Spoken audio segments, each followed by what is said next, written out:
හරි අයිබෝන් හැමෝටම අද අපේ පාඩමේ දෙවෙනි කොටස අපි ඊයේ නෙමෙයි පෙරේදා කතා කරා අපේ පාඩමේ පළවෙනි කොටස.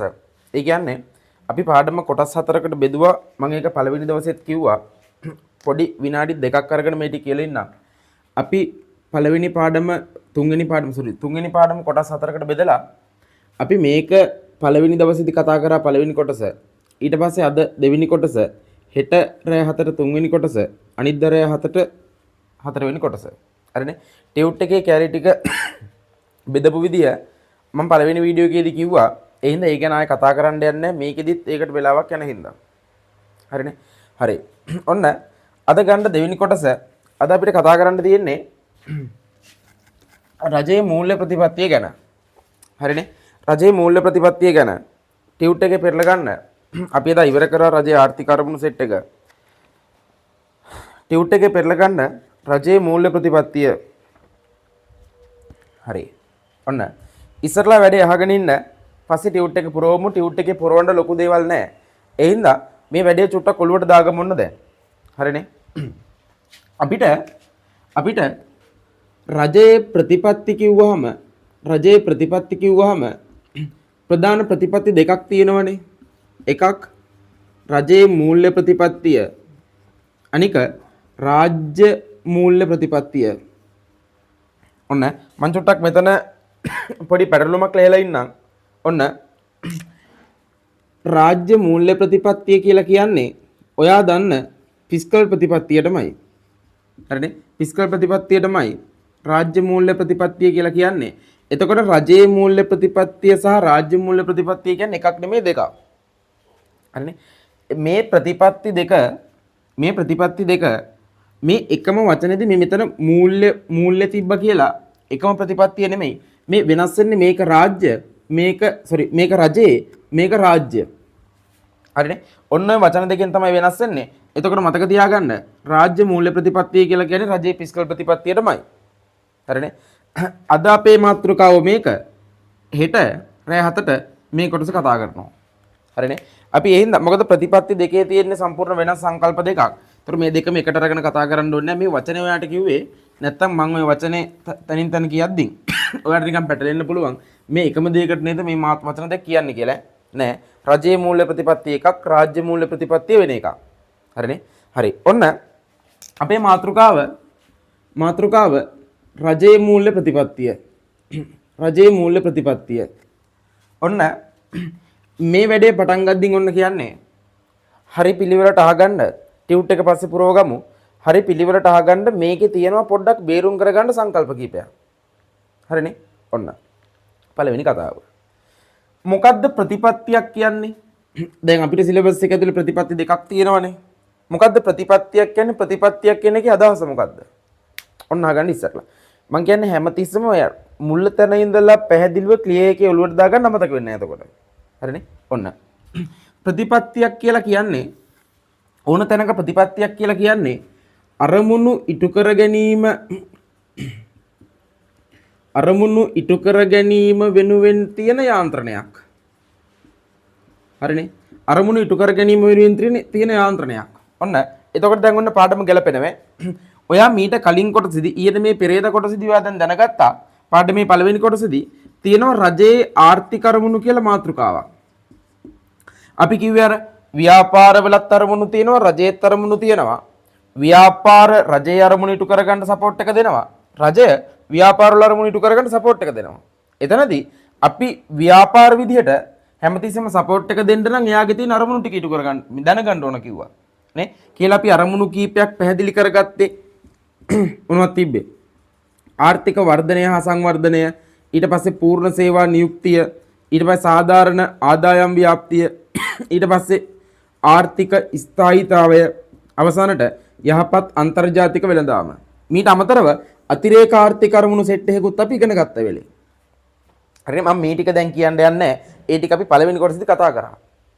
මට කියන්න ඕනකම ප්‍රතිපත්තියක් කියලා කියන්නේ එතකොට මෙන්න මෙතන තියෙන අරමුණු සෙට් එක තියෙන්නේ.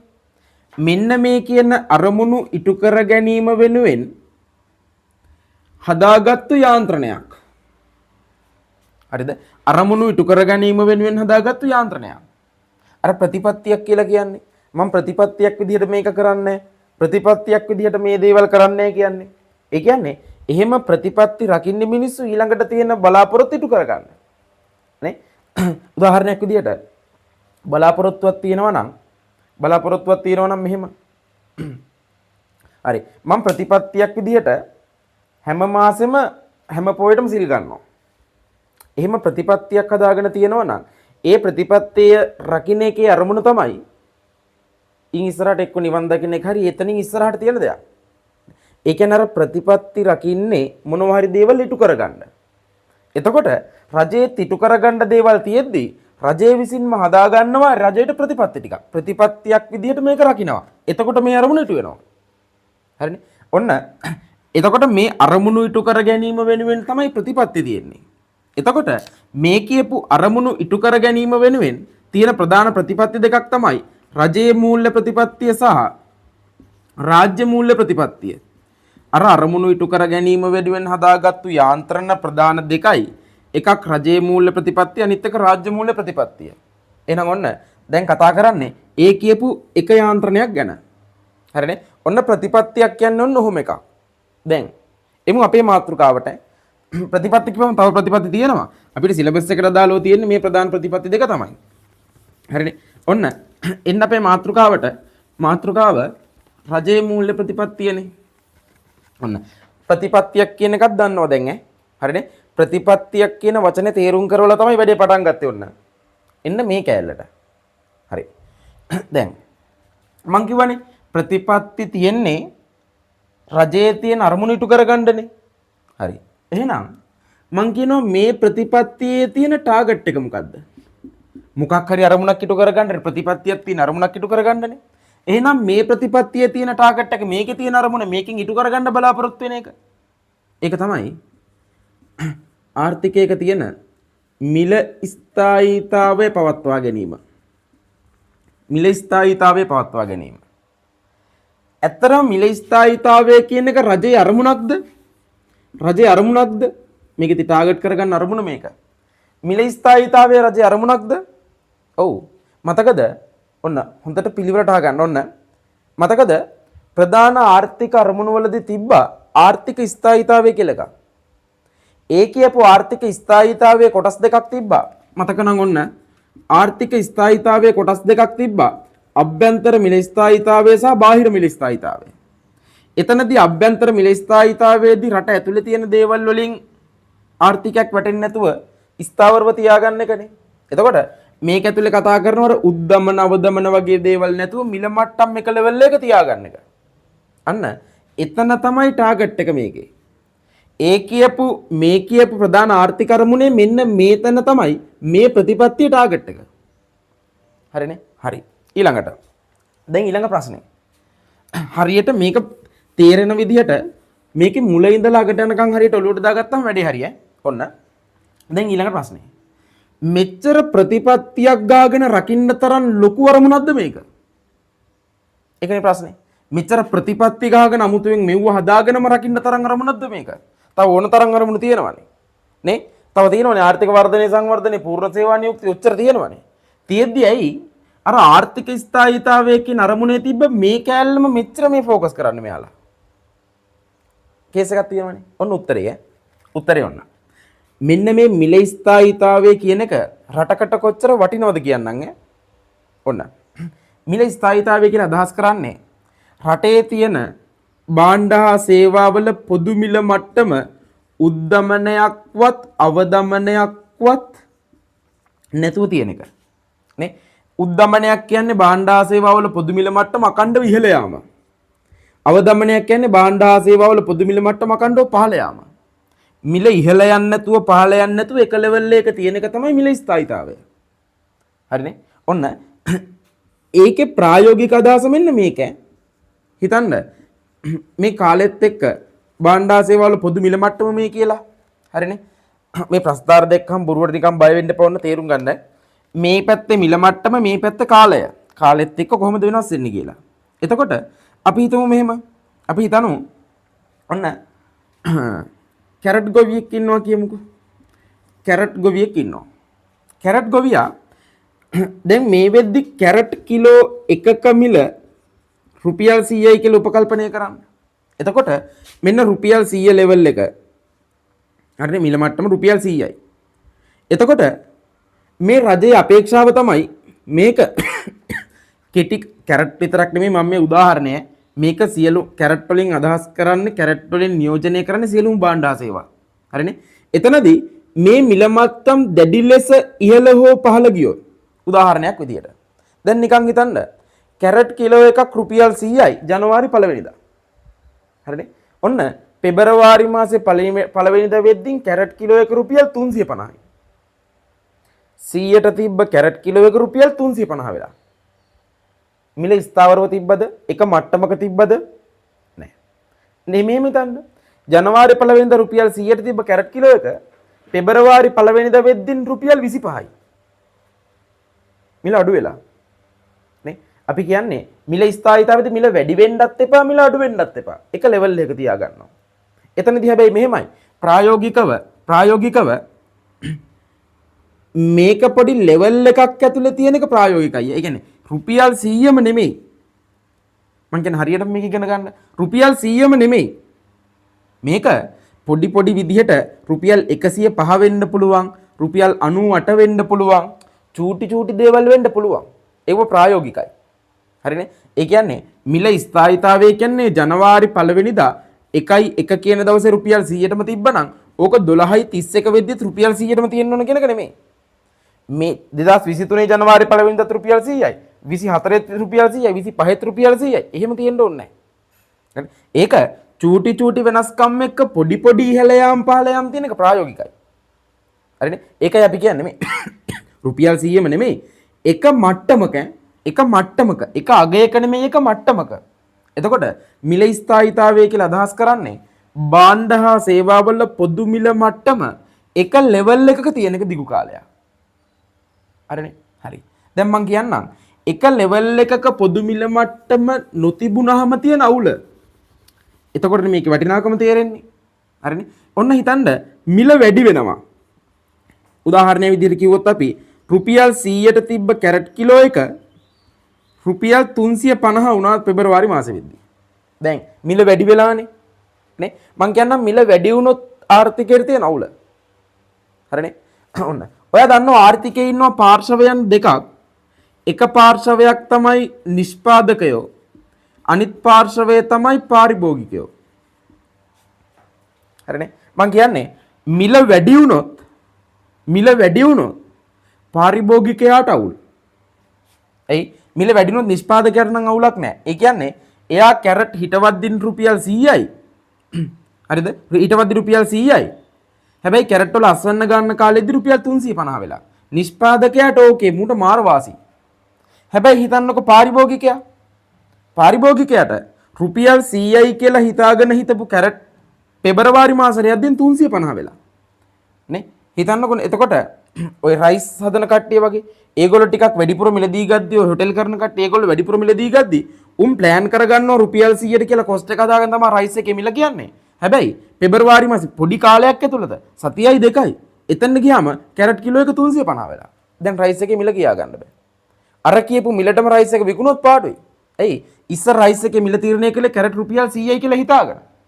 කෙටි කාලයක් ඇතුළත ඕක වෙනස් වුණාම පාරිභෝගිකයා අසරණයි කැරට් පාරිභෝගිකයා අසරණයි. හාවුන්ට තමයි කේස් එක. කැරට් පාවිච්චි කරන හාවුන්. ඊළඟට මේ මිල අඩු වුණාම රුපියල් 100 තිබ්බා. මේක ශනිකව රුපියල් 25 වුණා. දැන් පාරිභෝගිකයාට අවුලක් නැහැ. ඇයි 100 කියලා හිතාගෙන තමයි එයා සියලු වැඩ කරන් යන්නේ. ඇත්තටම මාකට් එකට ගිහින් මේ සතියකින් දෙකකින් ගන්න බලපන් 25 වෙලා. උඹට මාර ලාභයිනේ. පාරිභෝගිකයාට අවුලක් නැහැ. හැබැයි හිතන්නකෝ කැරට් නිෂ්පාදකයාට පොර ඔක්කොම කරලා බින් කොටලා මිනිස්සු කුලියට අරගෙන අරවා මේවා කරලා ඔක්කොම කරලා මාකට් එකේ ප්ලෑන් එක තමයි රුපියල් 100ට කැරට් කිලෝ එක විකුණන එක. හැබැයි සතියක් දෙකක් තුනක් ගිහිල්ලා කැරට් අස්වැන්න ගන්න කාලෙ වෙද්දින් රුපියල් 25ට අඩු වෙලා. දැන් අන්න අසරණයි අන්න නිෂ්පාදකයා අසරණයි. ඇයි රුපියල් 100යි කියලා හිතුවට අස්වැන්න නෙලන කාලෙ වෙද්දි කෙටි කාලයක් ඇතුළත අස්වැන්න නෙලන කාලෙ වෙද්දි රුපියල් 25 වෙලා. හරිනේ? ඒ කියන්නේ මිල වැඩි වුණොත් ඒත් අවුලක් මිල අඩු වුණොත් ඒත් අවුලක්. නිකන් කෙටියෙන් කියනවා නම් මිල වැඩි වුණොත් කාටද අවුල?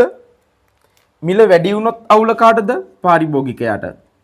මිල අඩු වුණොත් අවදමනයක් වුණොත් කාටද අවුල? නිෂ්පාදකයාට. ආර්ථිකයක් හරියට ක්‍රියාත්මක වෙන්න නම් පාරිභෝගිකයා සහ නිෂ්පාදකයා කියන දෙන්නගේ තියෙන කනෙක්ෂන් එක හොඳටම තියෙන්න ඕන. දෙන්නගෙන් කාට හරි අලාභයක් වුණොත් පාඩුවක් වුණොත් මේ මාකට් එක ඇතුලේ ගනුදෙනු වෙන ක්‍රියාවලිය නතර වෙනවා. දැන් හිතන්නකෝ උද්දමනයක් කාලෙදී පාරිභෝගිකයාට පාඩු හින්දා පාරිභෝගිකයෝ කැරට් ගන්න එක අඩු කරනවා. ඇයි? උන් ඔක්කොම කැරට් අරගෙන කරන් හිටපු නිෂ්පාදිතවල මිල තීරණය කරද්දී රුපියල් 100යි කිලෝ එක මාකට් එකට ගිහින් ගන්න බලපම 350. එතකොට කරන්නේ කැරට් පාරිභෝගිකයෝ කැරට් පාවිච්චි කරන්න හිටපු මිනිස්සු කැරට් පාවිච්චි අඩු කරනවා. හරිනේ? එතකොට මේගොල්ලෝ කොච්චර නිෂ්පාදනය කළත් මාකට් එකේ ගන්න කට්ටිය නැහැ. ඉවරයි. ඒත් කැරට් ඉවරයි. ඊළඟට කැරට් මිල අඩු වුණොත් නිෂ්පාදකයෝ බොරුවට කැරට් එක හදලා තේරුමක් නැහැ. ඉන් ඉස්සරහට කැරට් කොට්ටු ටික අතහැරලා දානවා. ඊට පස්සේ මාකට් එකේ ගන්න කට්ටිය ඉන්නවා. මිල අඩු වුණාම ගන්න කට්ටිය කැමති. හැබැයි විකුණන්න කැරට් නැහැ දැන්. අන්න ඒක තමයි කියන්නේ නිෂ්පාදකයා සහ පාරිභෝගිකයා කියන දෙන්නටම පාඩු නොවී තියෙන්න ඕන මාකට් එකේ ගනුදෙනු ක්‍රියාවලිය හරියට වෙන්න නම්. කොයිම හරි තැනක එක්ක නිෂ්පාදකයාට එක්ක පාරිභෝගිකයාට අසාධාරණයක් වුණොත් පාඩුවක් වුණොත් උන්ගේ නිෂ්පාදන කටයුතු හෝ නිෂ්පාදකයෝ නම් නිෂ්පාදන කටයුතු පාරිභෝගිකයෝ නම් පාරිභෝජන කටයුතු උන් නතර කරොත් ඉවරයි මාකට් එකේ කැරට් එහාට මෙහාට ගනුදෙනු වෙන්නේ නැතුව යනවා. එතනින් ඉවරයි. හරිද? ඔන්න එහෙනම් මිල අඩු වුණත් මේක ඇතුලේ කේස් එකක්. මිල වැඩි වුණත් මේක ඇතුලේ කේස් එකක්. ඒ කියන්නේ මිල අඩු වුණත් වැඩි වුණත් කොයිම හරි පාර්ශවයකට අසාධාරණයි. ඔන්න ඕකින්දයි අපි කියන්නේ මේ ලෙවල් එක මට්ටමේ තියාගත්තොත් නිෂ්පාදකයාටත් අවුලක් නැහැ පාරිභෝගිකයාටත් අවුලක් නැහැ. නේ රුපියල් 100ම තියාගත්තොත් නිෂ්පාදකයාට අවුලක් නැහැ නේ. මොකද එයා දන්නවා කැරට් හදන්න ගත්තු කාලෙත් කිලෝ 100යි.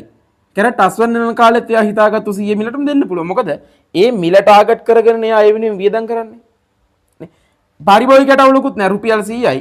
ඒක කෙටි කාලයක් ඇතුළේ වෙනස් වෙන්නේ නැහැ. එයාට දිගටම කැරට් අරගෙන තමන්ගේ නිෂ්පාදන කටයුතු කරන් යන්න පුළුවන්. හරිද? ඔන්න ඕකයි කිව්වේ මිල මට්ටම් එක ලෙවල් එකක තියෙන එක රටකට වටිනවා. නැත්තම් මාකට් එක ඇතුළේ වෙන ගනුදෙනු ටික නතර වෙනවා. හරිද? ඔන්න ඔය හින්දා රජය ලොකුවට හිතනවා ආර්ථිකයක් ඇතුළේ මිල ස්ථායීතාවය තියාගන්න. හරිද? මිල ස්ථායීතාවය තියාගන්න ලොකුවට හිතනවා සහ ඒක ලොකුවට බලාපොරොත්තු වෙන අරමුණක්. එතකොට අන්නේ කියපු ලොකු අරමුණ වෙනුවෙන් තමයි මේ ප්‍රතිපත්තිය ක්‍රියාත්මක වෙන්නේ. හරිනේ කතාව? අරමුණ පැහැදිලි ඈ. ප්‍රතිපත්තියේ අරමුණ පැහැදිලි. ඊළඟ කතාව. ඔන්න දෙවෙනි ස්ටෙප් එක. ඔන්න පළවෙනි එකේදී අරමුණ මිල ස්ථායීතාවය කියන්නේ මොකද්ද සහ ඒකේ තියෙන මේ වැදගත්කම ඔන්න පැහැදිලි කරා ඈ.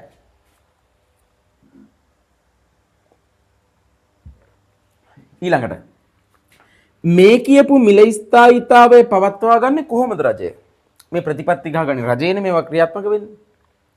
මිල ස්ථායීතාවය පවත්වා ගන්න කොහොමද? ඔන්න මේ දෙවෙනි ස්ටෙප් එක හරියට ක්ලියර් ඔලුවට දාගන්න. කෙටියෙන් ලස්සන පැහැදිලිව කියන්නම් ඈ. ඔන්න මිල ස්ථායීතාවය තියාගන්න පුළුවන් වෙන්නේ මෙන්න මෙහෙම කරොත්. මිල ස්ථායීතාවය තියාගන්න පුළුවන් වෙන්නේ රටේ තියෙන මුදල් සැපයුමට බලපෑමක් ඇති කරලා. මුදල් සැපයුමට බලපෑමක් ඇති කරලා. හරිනේ? එහෙනම් මිල ස්ථායීතාවය තියාගන්න පුළුවන් වෙන්නේ රටේ මුදල් සැපයුමට බලපෑමක් ඇති කරලා. මේ මීට කලින් මේ ගැන දන්න ඔක්කොම ටික අයින් කරලා මේ මුල ඉඳලා කරන ගන්න විදිහට මේක ඔලුවට දාගන්න. අර දන්න කෑලි මේකට සෙට් කරගන්න එපා. මොකද මේ කියාගෙන යන විදිය වෙනස්නේ. හරිනේ? හරි. ඔන්න මිල ස්ථායීතාවය තියාගන්නේ මුදල් සැපයුමට බලපෑමක් ඇති කරලා. ඒ කියන්නේ රටේ තියෙන මිල මට්ටම් ඔන්න උදාහරණයක් ගන්න හිතන්න රටේ තියෙනවා අඹ ගෙඩි 3ක්. හරිද? රටේ තියෙන අඹ ගෙඩි 3යි. එතකොට මේ අඹ ගෙඩි 3ෙන් අදහස් කරන්නේ රටේ තියෙන සමස්ත නිෂ්පාදිතය. සමස්ත නිෂ්පාදිතය කියන්නේ සමස්ත භාණ්ඩ සේවා ටික තමයි මේ අඹ ගෙඩි 3ෙන් මම අදහස් කරන්නේ. සංකල්පය පැහැදිලි කරන්න. හරිනේ? හරි. හිතන්න රටේ තියෙන අඹ ගෙඩි 3යි. ඒ රටේ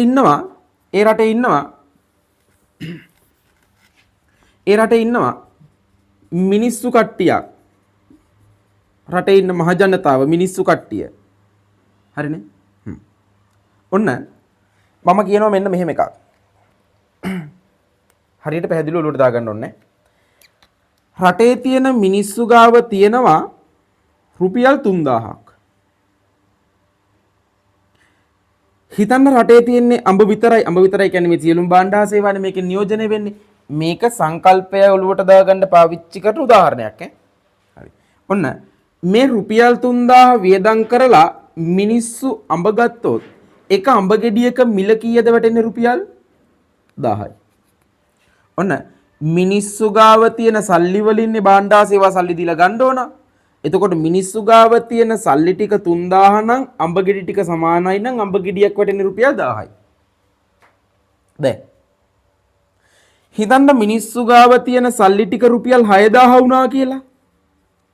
රුපියල් 6000ට මේ කට්ටිය අතර හුවමාරුනේ සල්ලි ටික රුපියල් 6000 වෙනකම් වැඩි වුණා. එතකොට මොකෑ වෙන්නේ මේ තියෙන අඹ වලට? එක අඹ ගෙඩියක මිල රුපියල් කීය වෙනවද? 2000 වෙනවා. අන්න මිනිස්සු ගාව තියෙන සල්ලි ප්‍රමාණය වැඩි වෙද්දී රටේ භාණ්ඩ හා සේවා වල මිල මට්ටමත් මොකෑ වෙන්නේ? වැඩි වෙනවා. වෙන්නේ කොහොමද දන්නවද මෙහෙම? දැන් මේ අඹ නිෂ්පාදකයා හැමතිස්සම කැමතිනේ වැඩි මිලකට විකුණන්න. හරි. රටේ තියෙන මේ අඹ ගෙඩි තුන ගන්න මිනිස්සු ගාව රුපියල් 3000 නම් තියෙන්නේ. උපරිම මිනිස්සු එක අඹ ගෙඩියක් ගන්න කැමති වෙන්නේ රුපියල් 1000ට. හැබැයි මිනිස්සු ගාව රුපියල් 6000ක් තියෙද්දි මොකද රටේ තියෙන භාණ්ඩ සේවා ප්‍රමාණය සීමිතයි. මේ ප්‍රමාණය සීමිතින් හින්දා මේ ටික ගන්න මිනිස්සු පොර කනවනේ. එතකොට රුපියල් 6000 තියෙද්දි අතනට ගිහිල්ලා අඹ ගෙඩියක් ගන්න යද්දි මිනිස්සු කැමති රුපියල් 2000ක් දීලා හරි ගන්න. එයි 2000 ගානේ ගත්තත් අඹ ගෙඩි තුනම ගන්න පුළුවන් මිනිස්සුන්ට. එතනදී නිෂ්පාදකයා කල්පනා කරනවා 2000ට මිනිස්සු ගන්න කැමති වෙද්දී ඇයි 1000ට විකුණන්නේ? එතනදී 1000ට විකුණන නැතුව 2000ට විකුණනවා. අන්න අවසානට මාකට් එකේ ගිහින් බලපුවම මේ අඹ ගෙඩිවල මිල රුපියල් 2000යි. අඹ ගෙඩිය. ඒකට හේතුව උනේ මිනිස්සු ගාව හිතන්නකෝ මිනිස්සු ගාව රුපියල් 3000 තියෙද්දි අඹ ගෙඩියක මිල 2000 වෙයිද? මං කියන්නේ මිනිස්සු ගාව තියෙන සල්ලි ටික වැඩි නොවි තියෙද්දි අඹ ගෙඩියක මිල වැඩි වෙයිද? නෑ. නිකමට හිතන්නකෝ. හරි. මිනිස්සු ගාව රුපියල් 3000මයි තියෙන්නේ. හැබැයි අඹ නිෂ්පාදකයා කල්පනා කරලා අඹ ගෙඩියක් රුපියල් 2000 කරනවා. දැන් මට කියන්නකෝ මිනිස්සු ගාව රුපියල් 3000ක් තියෙද්දි මිනිස්සු රුපියල් 2000ට එක අඹ ගෙඩියක් ගනීද? බෑ. එහෙම වුණොත් ගන්න වෙන්නේ එකයි. එහෙම වුණොත් ඒත් නිෂ්පාදකයාට මේ දෙක මේ විසි කරන්න වෙනවා. නාස්තියක්. අන්න ඒ හින්දා නිෂ්පාදකයාට ඕන මේ සෙට් එක විකුණ ගන්න, පාරිභෝගිකයාට ඕන මේ සෙට් එක ගන්න. එතනදී මේගොල්ලෝ ගාව තියෙන සල්ලි ප්‍රමාණය මත භාණ්ඩ සේවාවල මිල තීරණය වෙනවා. අපහු පාරක්. මිනිස්සු ගාව තියෙන සල්ලි ප්‍රමාණය මත රටේ තියෙන භාණ්ඩ සේවාවල මිල තීරණය වෙනවා. හරි. එතනදී මිනිස්සු ගාව තියෙන සල්ලි ප්‍රමාණය වැඩි වෙන්න භාණ්ඩ සේවාවල මිල වැඩි වෙනවා. ඒ කියන්නේ මේගොල්ලෝ වැඩි වෙද්දී මේගොල්ලොනුත් වැඩි වෙනවා. මේ දෙක අතර සම්බන්ධය අනුලෝම සම්බන්ධයක්. මම ලස්සන වචන ටිකක් දාන්න ඕනේ. ඔය කියපු සංකල්පය තේරුණානේ? මම ඔකට ලස්සන වචන දෙකක් දාන්න ඕනේ. මේ මිනිස්සු ගාව තියෙන සල්ලි ටිකට කියන ලස්සන වචනයක් මුදල් සැපයුම. මිනිස්සු ගාව තියෙන සල්ලි ටිකට කියනවා මුදල් සැපයුම.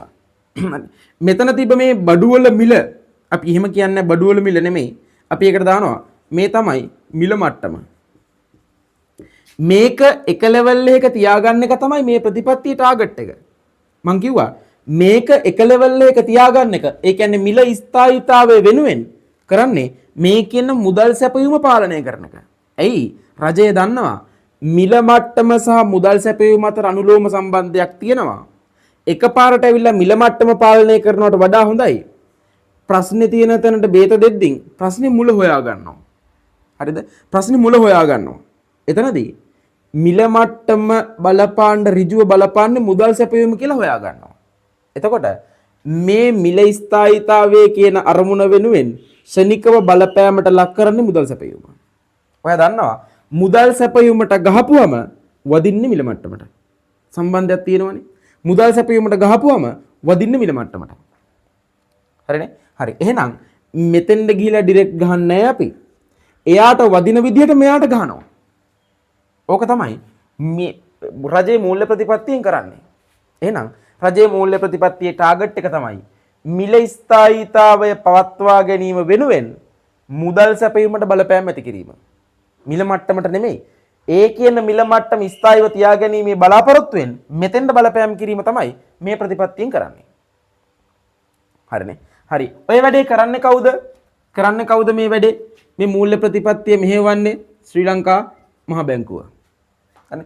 ශ්‍රී ලංකා මහ බැංකුව මේ වැඩේ කරන විදිය ඔන්න අහගන්න. එහෙනම් ඔයා දැන් කරුණු කීපයක් දන්නවා. එකක් රජයේ මූල්‍ය ප්‍රතිපත්තිය අරමුණ මිල ස්ථායීතාවය පවත්වා ගැනීම වෙනුවෙන් මුදල් සැපයීමට බලපෑම් කිරීම. ඒක කොහොමද වෙන්නේ කිව්වොත් මුදල් සැපයීම සහ මිල මට්ටම අතර ඍජු සම්බන්ධයක් තියෙනවා, ඍජු අනුලෝම සම්බන්ධයක් තියෙනවා. එතකොට ශනිකව මෙහාට ගහපුවාම මෙයාට වදිනවා. ඒක සාමාන්‍යයි ස්වභාවිකයි. ඒ හින්දා අපි මෙයාට ගහන්න මෙයාට. හේතුව ශ්‍රී ලංකා මහ බැංකුවට පුළුවන් මෙයාට ගහන්න. හරිද? ඒක ප්‍රායෝගිකයි. මෙතනනේ හේතුව, මෙතනනේ මුල නේ. මුලට තමයි බේද දෙන්නේ. මේ ප්‍රශ්නේ මෙතන තමයි මේ අපිට පේන තැන. නේ? මිනිස්සුන්ට මහ ජනතාවට පේන තැන මේ. හැබැයි මහ බැංකුව මේක සියුම් විදිහට අධ්‍යයනය කරපුවාම මෙතන තියෙන මේ අපිට පේන ප්‍රශ්නෙට හේතුව මෙතන තියෙන්නේ. එතකොට මෙන්න ප්‍රශ්නේ මුලට තමයි ගහන්නේ ප්‍රතිපත්තිය. හරිනේ? හරි. එහෙම මේ මුලට ගහපුවාම මේ ප්‍රතිපත්තියෙන් මෙතනට ඇවිල්ලා බේත දුන්නාම ඒකේ තියෙන ප්‍රතිඵලය ටිකක් දිගු කාලීනයි සහ ස්ථාවරයි.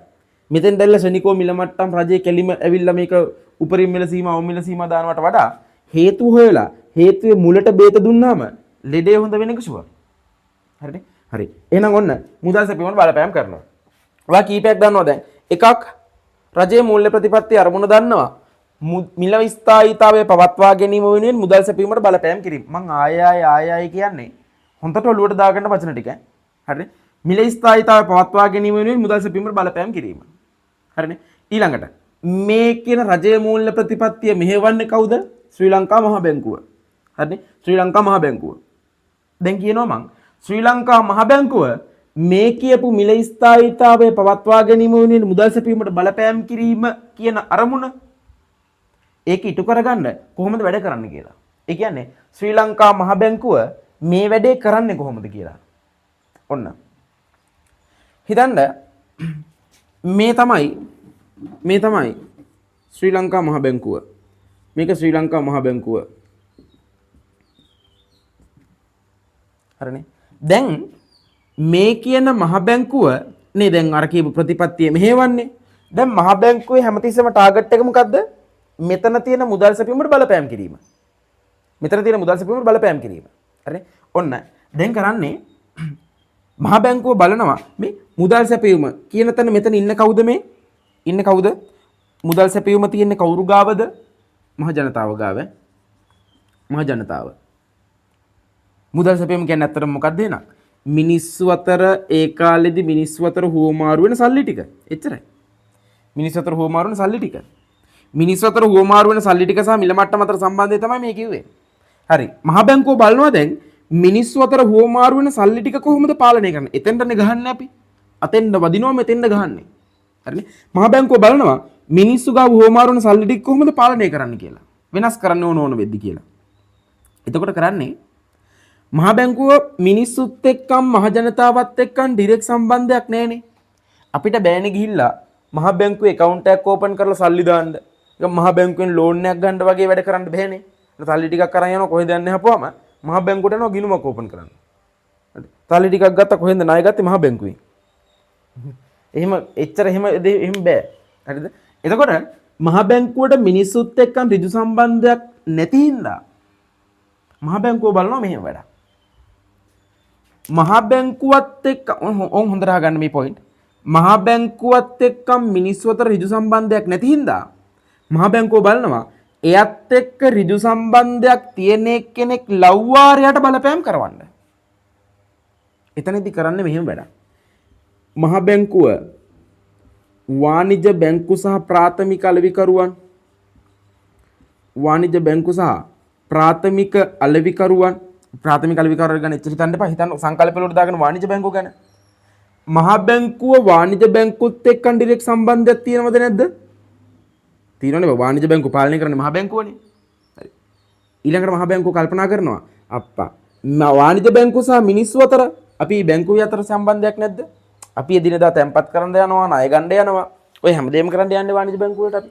එනි මිනිස්සුත් එක්ක සම්බන්ධයක් තියෙනවා. අන්න මහා බැංකුවට තේරෙනවා මේ පොයින්ට් එක. මහා බැංකුව කරනවා වැඩ. දැන් මහා බැංකුවට ඕන මෙතෙන්ද මුදල් සැපයීමට මිනිස්සු ගාව තියෙන සල්ලි ටිකට බලපෑම් කරන්න. හැබැයි මිනිස්සුත් එක්ක ඩිරෙක්ට් සම්බන්ධයක් ඇත්තෙත් නැහැ. හැබැයි මේ වැඩේ කරන්නත් ඕන. එතනදි කරන්නේ මහා බැංකුව වාණිජ බැංකු ලව්වා මිනිස්සුන්ට බලපෑම් කරනවා. ඇයි? මෙයයි අතර මහා බැංකුවයි වාණිජ බැංකුවයි අතර සම්බන්ධයක් තියෙනවා ඩිරෙක්ට්ම. ඊළඟට වාණිජ බැංකුවයි මිනිස්සු අතර ඩිරෙක්ට්ම සම්බන්ධයක් තියෙනවා. මහා බැංකුව කරන්නේ අතරමැදියෙක් විදියට මෙයාව පාවිච්චි කරලා මහා බැංකුවට ඕන වැඩේ කරනවා. හරිද? ඔහොම තමයි ශ්‍රී ලංකා මහා බැංකුව මුදල් සැපයීමට බලපෑම් කරන්නේ. මම එතෙන් දෙනකන් විතරක් කිව්වාම ඔයාට ඉතුරු ටිකේ ලින්ක් එක හදාගන්න පුළුවන් ඈ. ඇයි? මහා බැංකුව මුදල් සැපයීමට බලපෑම් කරනවා කිව්වම මුදල් සැපයීම වෙනස් වෙද්දි මිල මට්ටම වෙනස් වෙන්නේ කොහොමද කියලා ඔයා දැන් දන්නවා. හරිනේ? හරි. ඔන්න. දැන් මහා බැංකුව වාණිජ බැංකු ලව්වා මේ වැඩේ කරවද්දී මහා බැංකුවට පුළුවන් පාවිච්චි කරන්න එක එක දේවල්. ඒ කියන්නේ මොකක් හරි වැඩක් කරන්න පාවිච්චි කරන දේවල් වලට මොකද්ද කියන්නේ? උදාහරණයක් දැන් වාහනයක් හදන්න ගත්තොත් අඬුවයි නියනයි අරවා මේවා ඒ දේවල් වලට අපි කියන වචන මොනවද? ඒ වැඩේ කරන්න පාවිච්චි කරන දේවල් වලට උපකරණ. මෙතනත් එමමයි. දැන් රජයේ මූල්‍ය ප්‍රතිපත්තියේදී ශ්‍රී ලංකා මහ බැංකුව විසින් මුදල් සැපයීම පාලනය කරන්න පාවිච්චි කරන දේවල් වලට කියනවා රජයේ මූල්‍ය ප්‍රතිපත්තියේ උපකරණ. අර මුදල් සැපයීම වෙනස් කරවන්න පාවිච්චි කරන දේවල් තමයි උපකරණ. හරිනේ? ඔන්න. දැන් ඔතන තියෙන උපකරණ කීපයක්ම. හරිද? ටියුට් එකට එන්නකෝ.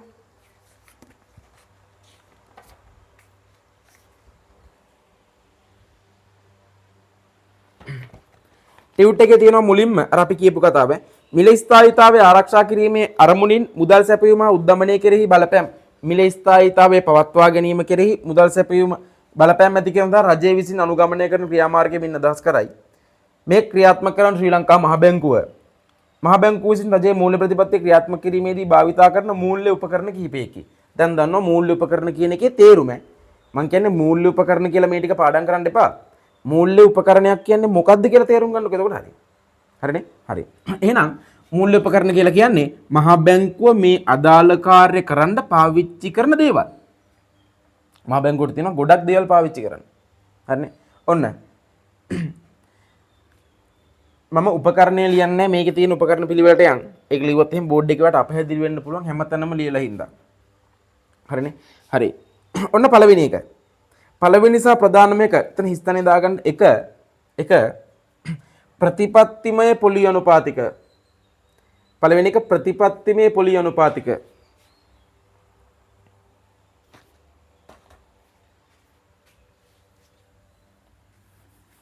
ඔන්න නැති ටික මකනවා. බෝඩ් එකේ ඉඩ ඕන හින්දා.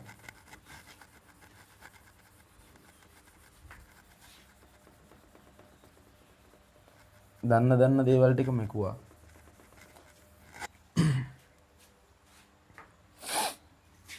මේවත් ඕනේ නේ. ඉතුරු වචන ටික තියෙන්නේ. මේ ඉරිත් ඕනේ නේ. දැන් ඒව දන්නවනේ.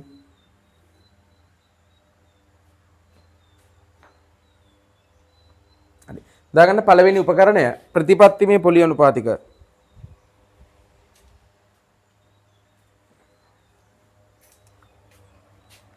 ඔන්න මම උපකරණය දාලා ඒකට මේ රූප සටහනමයි පාවිච්චි කරන්න. දැන් ඔයාලට මෙතනදී මේ ලින්ක් එක තේරෙනවනේ.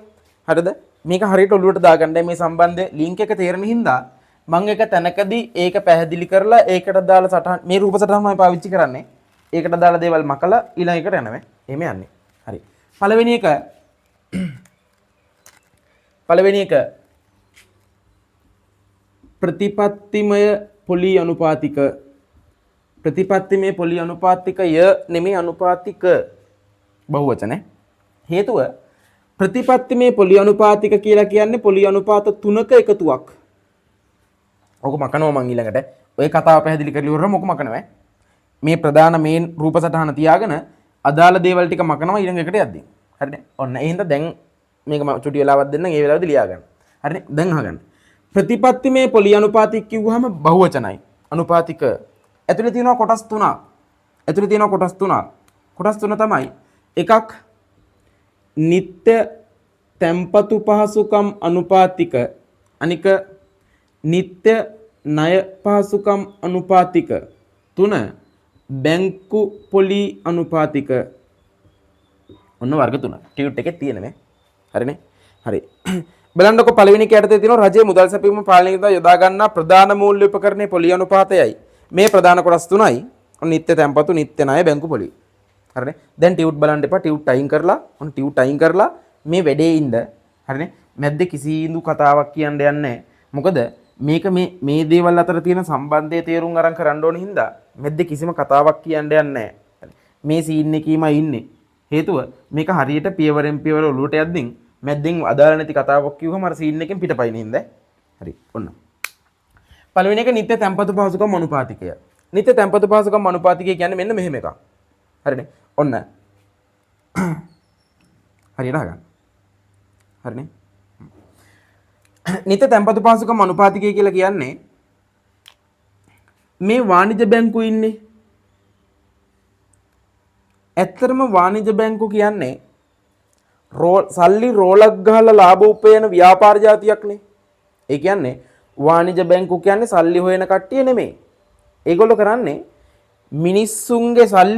මිනිස්සුන්ගේ සල්ලි තැම්පතු විදිහට බාර අරගෙන ඒ සල්ලි වෙනත් ආයෝජන මාර්ගවල යොදවලා ඒ හම්බෙන ප්‍රතිලාභෙන් ලොකු කෑල්ලක් ඒගොල්ලෝ තියාගෙන සල්ලි වල අයිතිකාරයන්ටත් පොඩි කෑල්ලක් දෙනවා. ඕකනේ ඇත්ත කතාව. නේ? මිනිස්සුන්ගෙන් තැම්පතු බාර ගන්නවා පොලියක් දෙන්නම් කියලා 105ක් කියමු අපි. ඒ සල්ලි ටිකම මේගොල්ලෝ මෙහෙන් ගන්නවා සල්ලි. ඒ 105ක් දෙන්නම් කියලා පොරොන්දුවට මේ සල්ලි ටික හැමම අරන් ගිහිල්ලා වෙන තැනක ආයෝජනය කරනවා 15 විතර පොලියට. දැන් කරන්නේ හම්බෙන රිටර්න් එකෙන් 10%ක් මේගොල්ලෝ තියාගෙන 5%ක් අර තැම්පතු කරුවන්ට පොලි විදියට ගෙවනවා. ඕකනේ මේගොල්ලෝ ලාභ හොයන ක්‍රමේ. නේ? ඔය තමයි වාණිජ බැංකුවල සාමාන්‍යයෙන් වෙන සාමාන්‍ය සරල ප්‍රොසෙස් එක. හරිනේ? ඔන්න එතකොට මේගොල්ලෝ හරි කැමති මේගොල්ලෝ එක එක තැන් වල ආයෝජනය කරනවානේ මුදල්. මේගොල්ලෝ හරි කැමති ප්‍රතිලාභ වැඩිම තැන ගිහිල්ලා ආයෝජනය කරන්න. ඇයි? එතකොට මුන්ට තියාගන්න පුළුවන් ලාභ කොටස වැඩි වෙන්නේ. සරලයිනේ ඒක. අන්න එතනදී මහ බැංකුව පාවිච්චි කරනවා. ඒ කියන්නේ වාණිජ බැංකුව හරි පෙරේතයි ලාභ වලට. ලාභ වැඩි, ප්‍රතිලාභ වැඩි කියලා දැක්ක තැන ගිහිල්ලා සල්ලි දානවා. අනිත් තැන් වලින් අයින් කරලා ඒ තැන දානවා. ඇයි? එතකොට ලාභ වැඩි වෙන්නේ. ඔය වාණිජ බැංකුවල තියෙන පෙරේත ගතිය පාවිච්චි කරනවා මහ බැංකුව මේ වැඩේට. ඒ කියන්නේ මහ බැංකුව හොඳට දන්නවා වාණිජ බැංකුව කියන්නේ සුටුස්ගාර්දින් ලාභ පැත්තට හැරෙන જાතියක්. ඕක දැනගෙන මෙහෙම කියනවා. ඔය වාණිජ බැංකුව ඕක ඇත්තටම ඔය මහ බැංකුව ඇත්තටම මෙතන මාර කට්ටයි. එහෙම කට්ටයි කියලා කියන්නේ වෙන මොකුත් නෙමෙයි. සමහර වෙලාවට වාණිජ බැංකුව දන්නෙත් නැහැ. මහ බැංකුව මේ වාණිජ බැංකුලාව පාවිච්චි කරනවා මේ වැඩේ වෙනුවෙන් කියලා. හරිද? ඒක දන්නේ නැහැ සමහර වෙලාවට. ඒ හින්දා මෙතන කරන්නේ මෙන්න මෙහෙම වැඩක්. ඔන්න වාණිජ බැංකු කියන කට්ටියව පාවිච්චි කරනවා මහ බැංකුව. පාවිච්චි කරන්නේ මෙන්න මෙහෙම. ඔය හම්බ වෙච්ච ගමන් කියනවා වාණිජ බැංකුව දන්නේ නැහැ මේ සීන් එක මෙහෙම කරන්න යන්නේ කියලා දන්නේ නැහැ.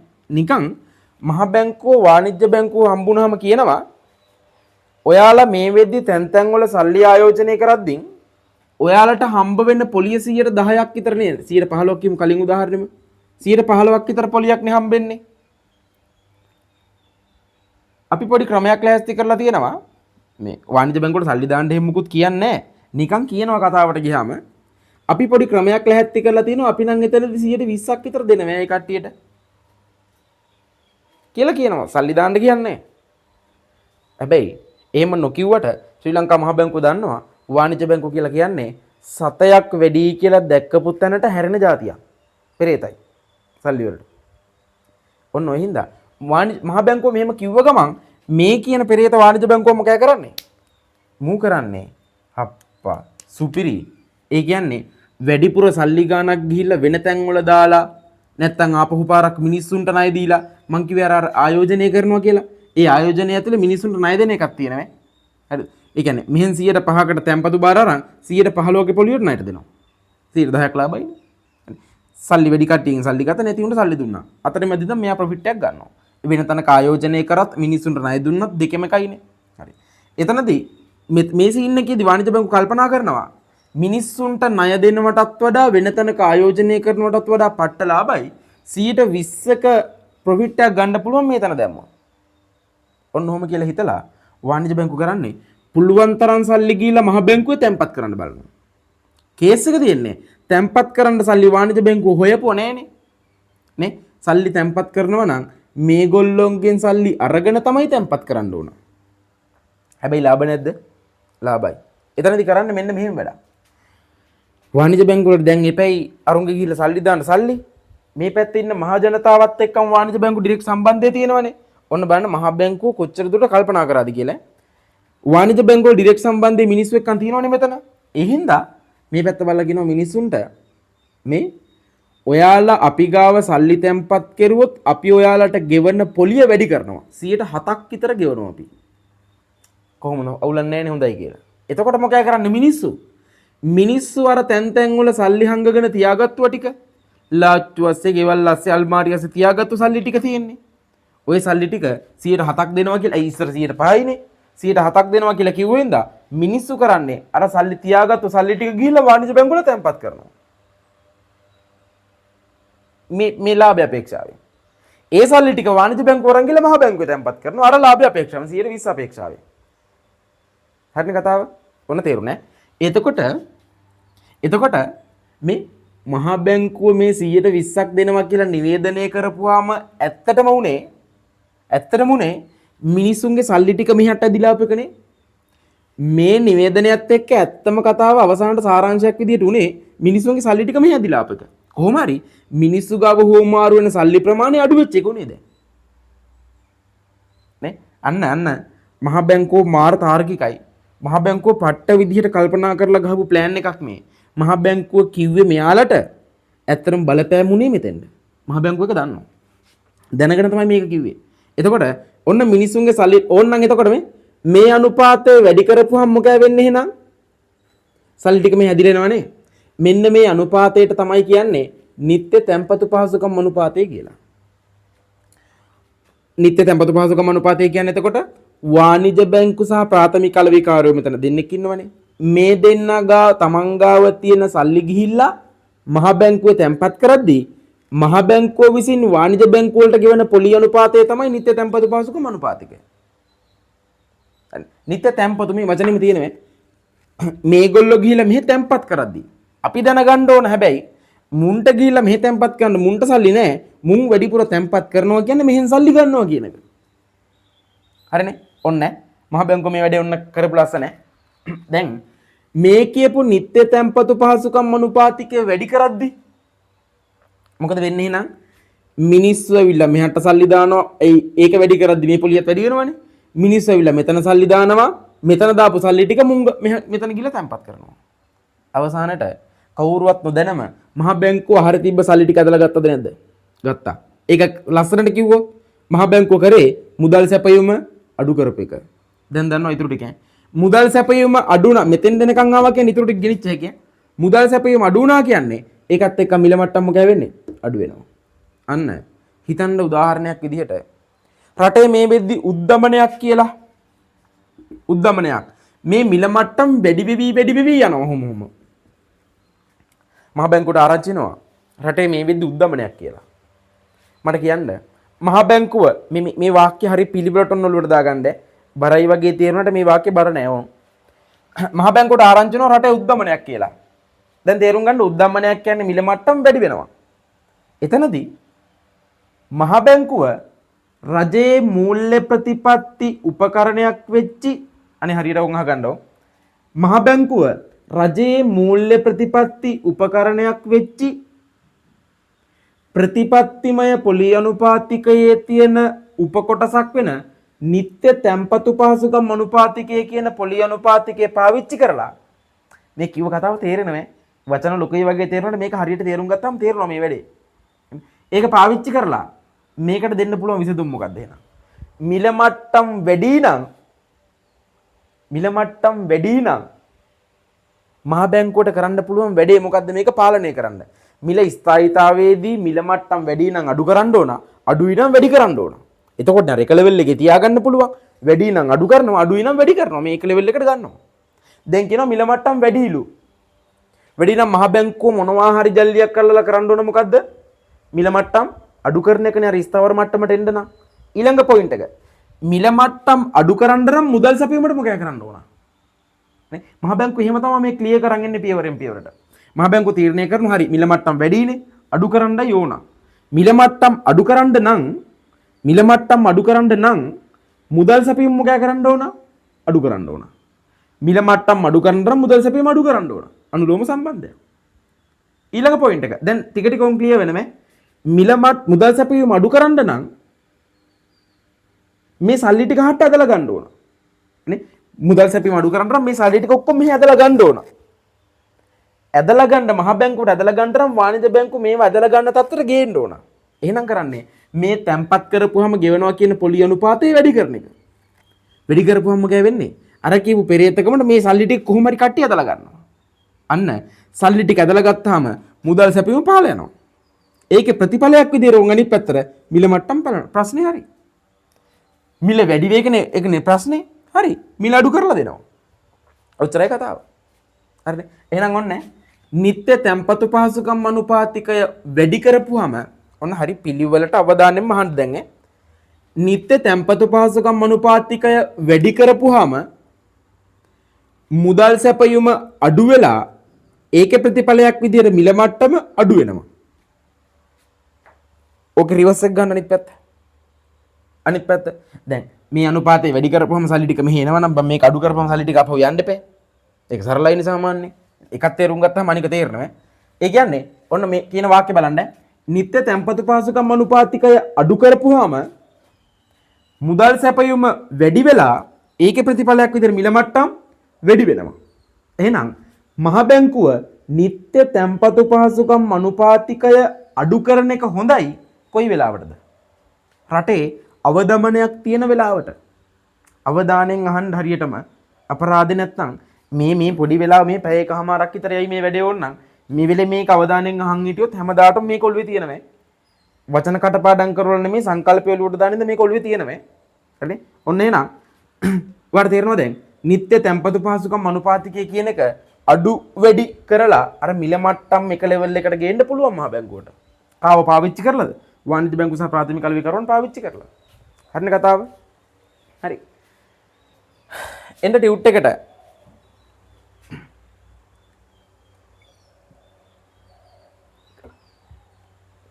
එන්න ටියුට් එකට. හරි පිළිවෙලට අහගත්තොත් ඔය වැඩේ ඉවර නම් මේකේ එකක් දෙකක් හරියට තේරුම් ගත්තාම ඉතුරු ටික ඔටෝ යනවා. මොකද සීන් එක ඔලුවට වැටෙනවනේ. ඒකයි මම කියන්නේ මේ මුල් ටිකේ හරිය අවධානයෙන් මේක අහන් ඉන්න කියන වචනයක් ගානේ. මම මේ අවසාන ටිකක් එන නිකන් එන බර වචන වගේ ගොඩක් කිව්වේ. ඇත්තටම කල්පනා කරන්නකෝ යාට එකපාරට ඔය බර වචන ඇහුණා නම් ඇත්තටම ඔලුවට බරක්. මේ කතාව පියවරෙන් පියවර හරි හිමීට තේරුම් අරගෙන එද්දින් ඔයාට මේ බර වචන උනත් සරලයි තේරෙනවා එතකොට.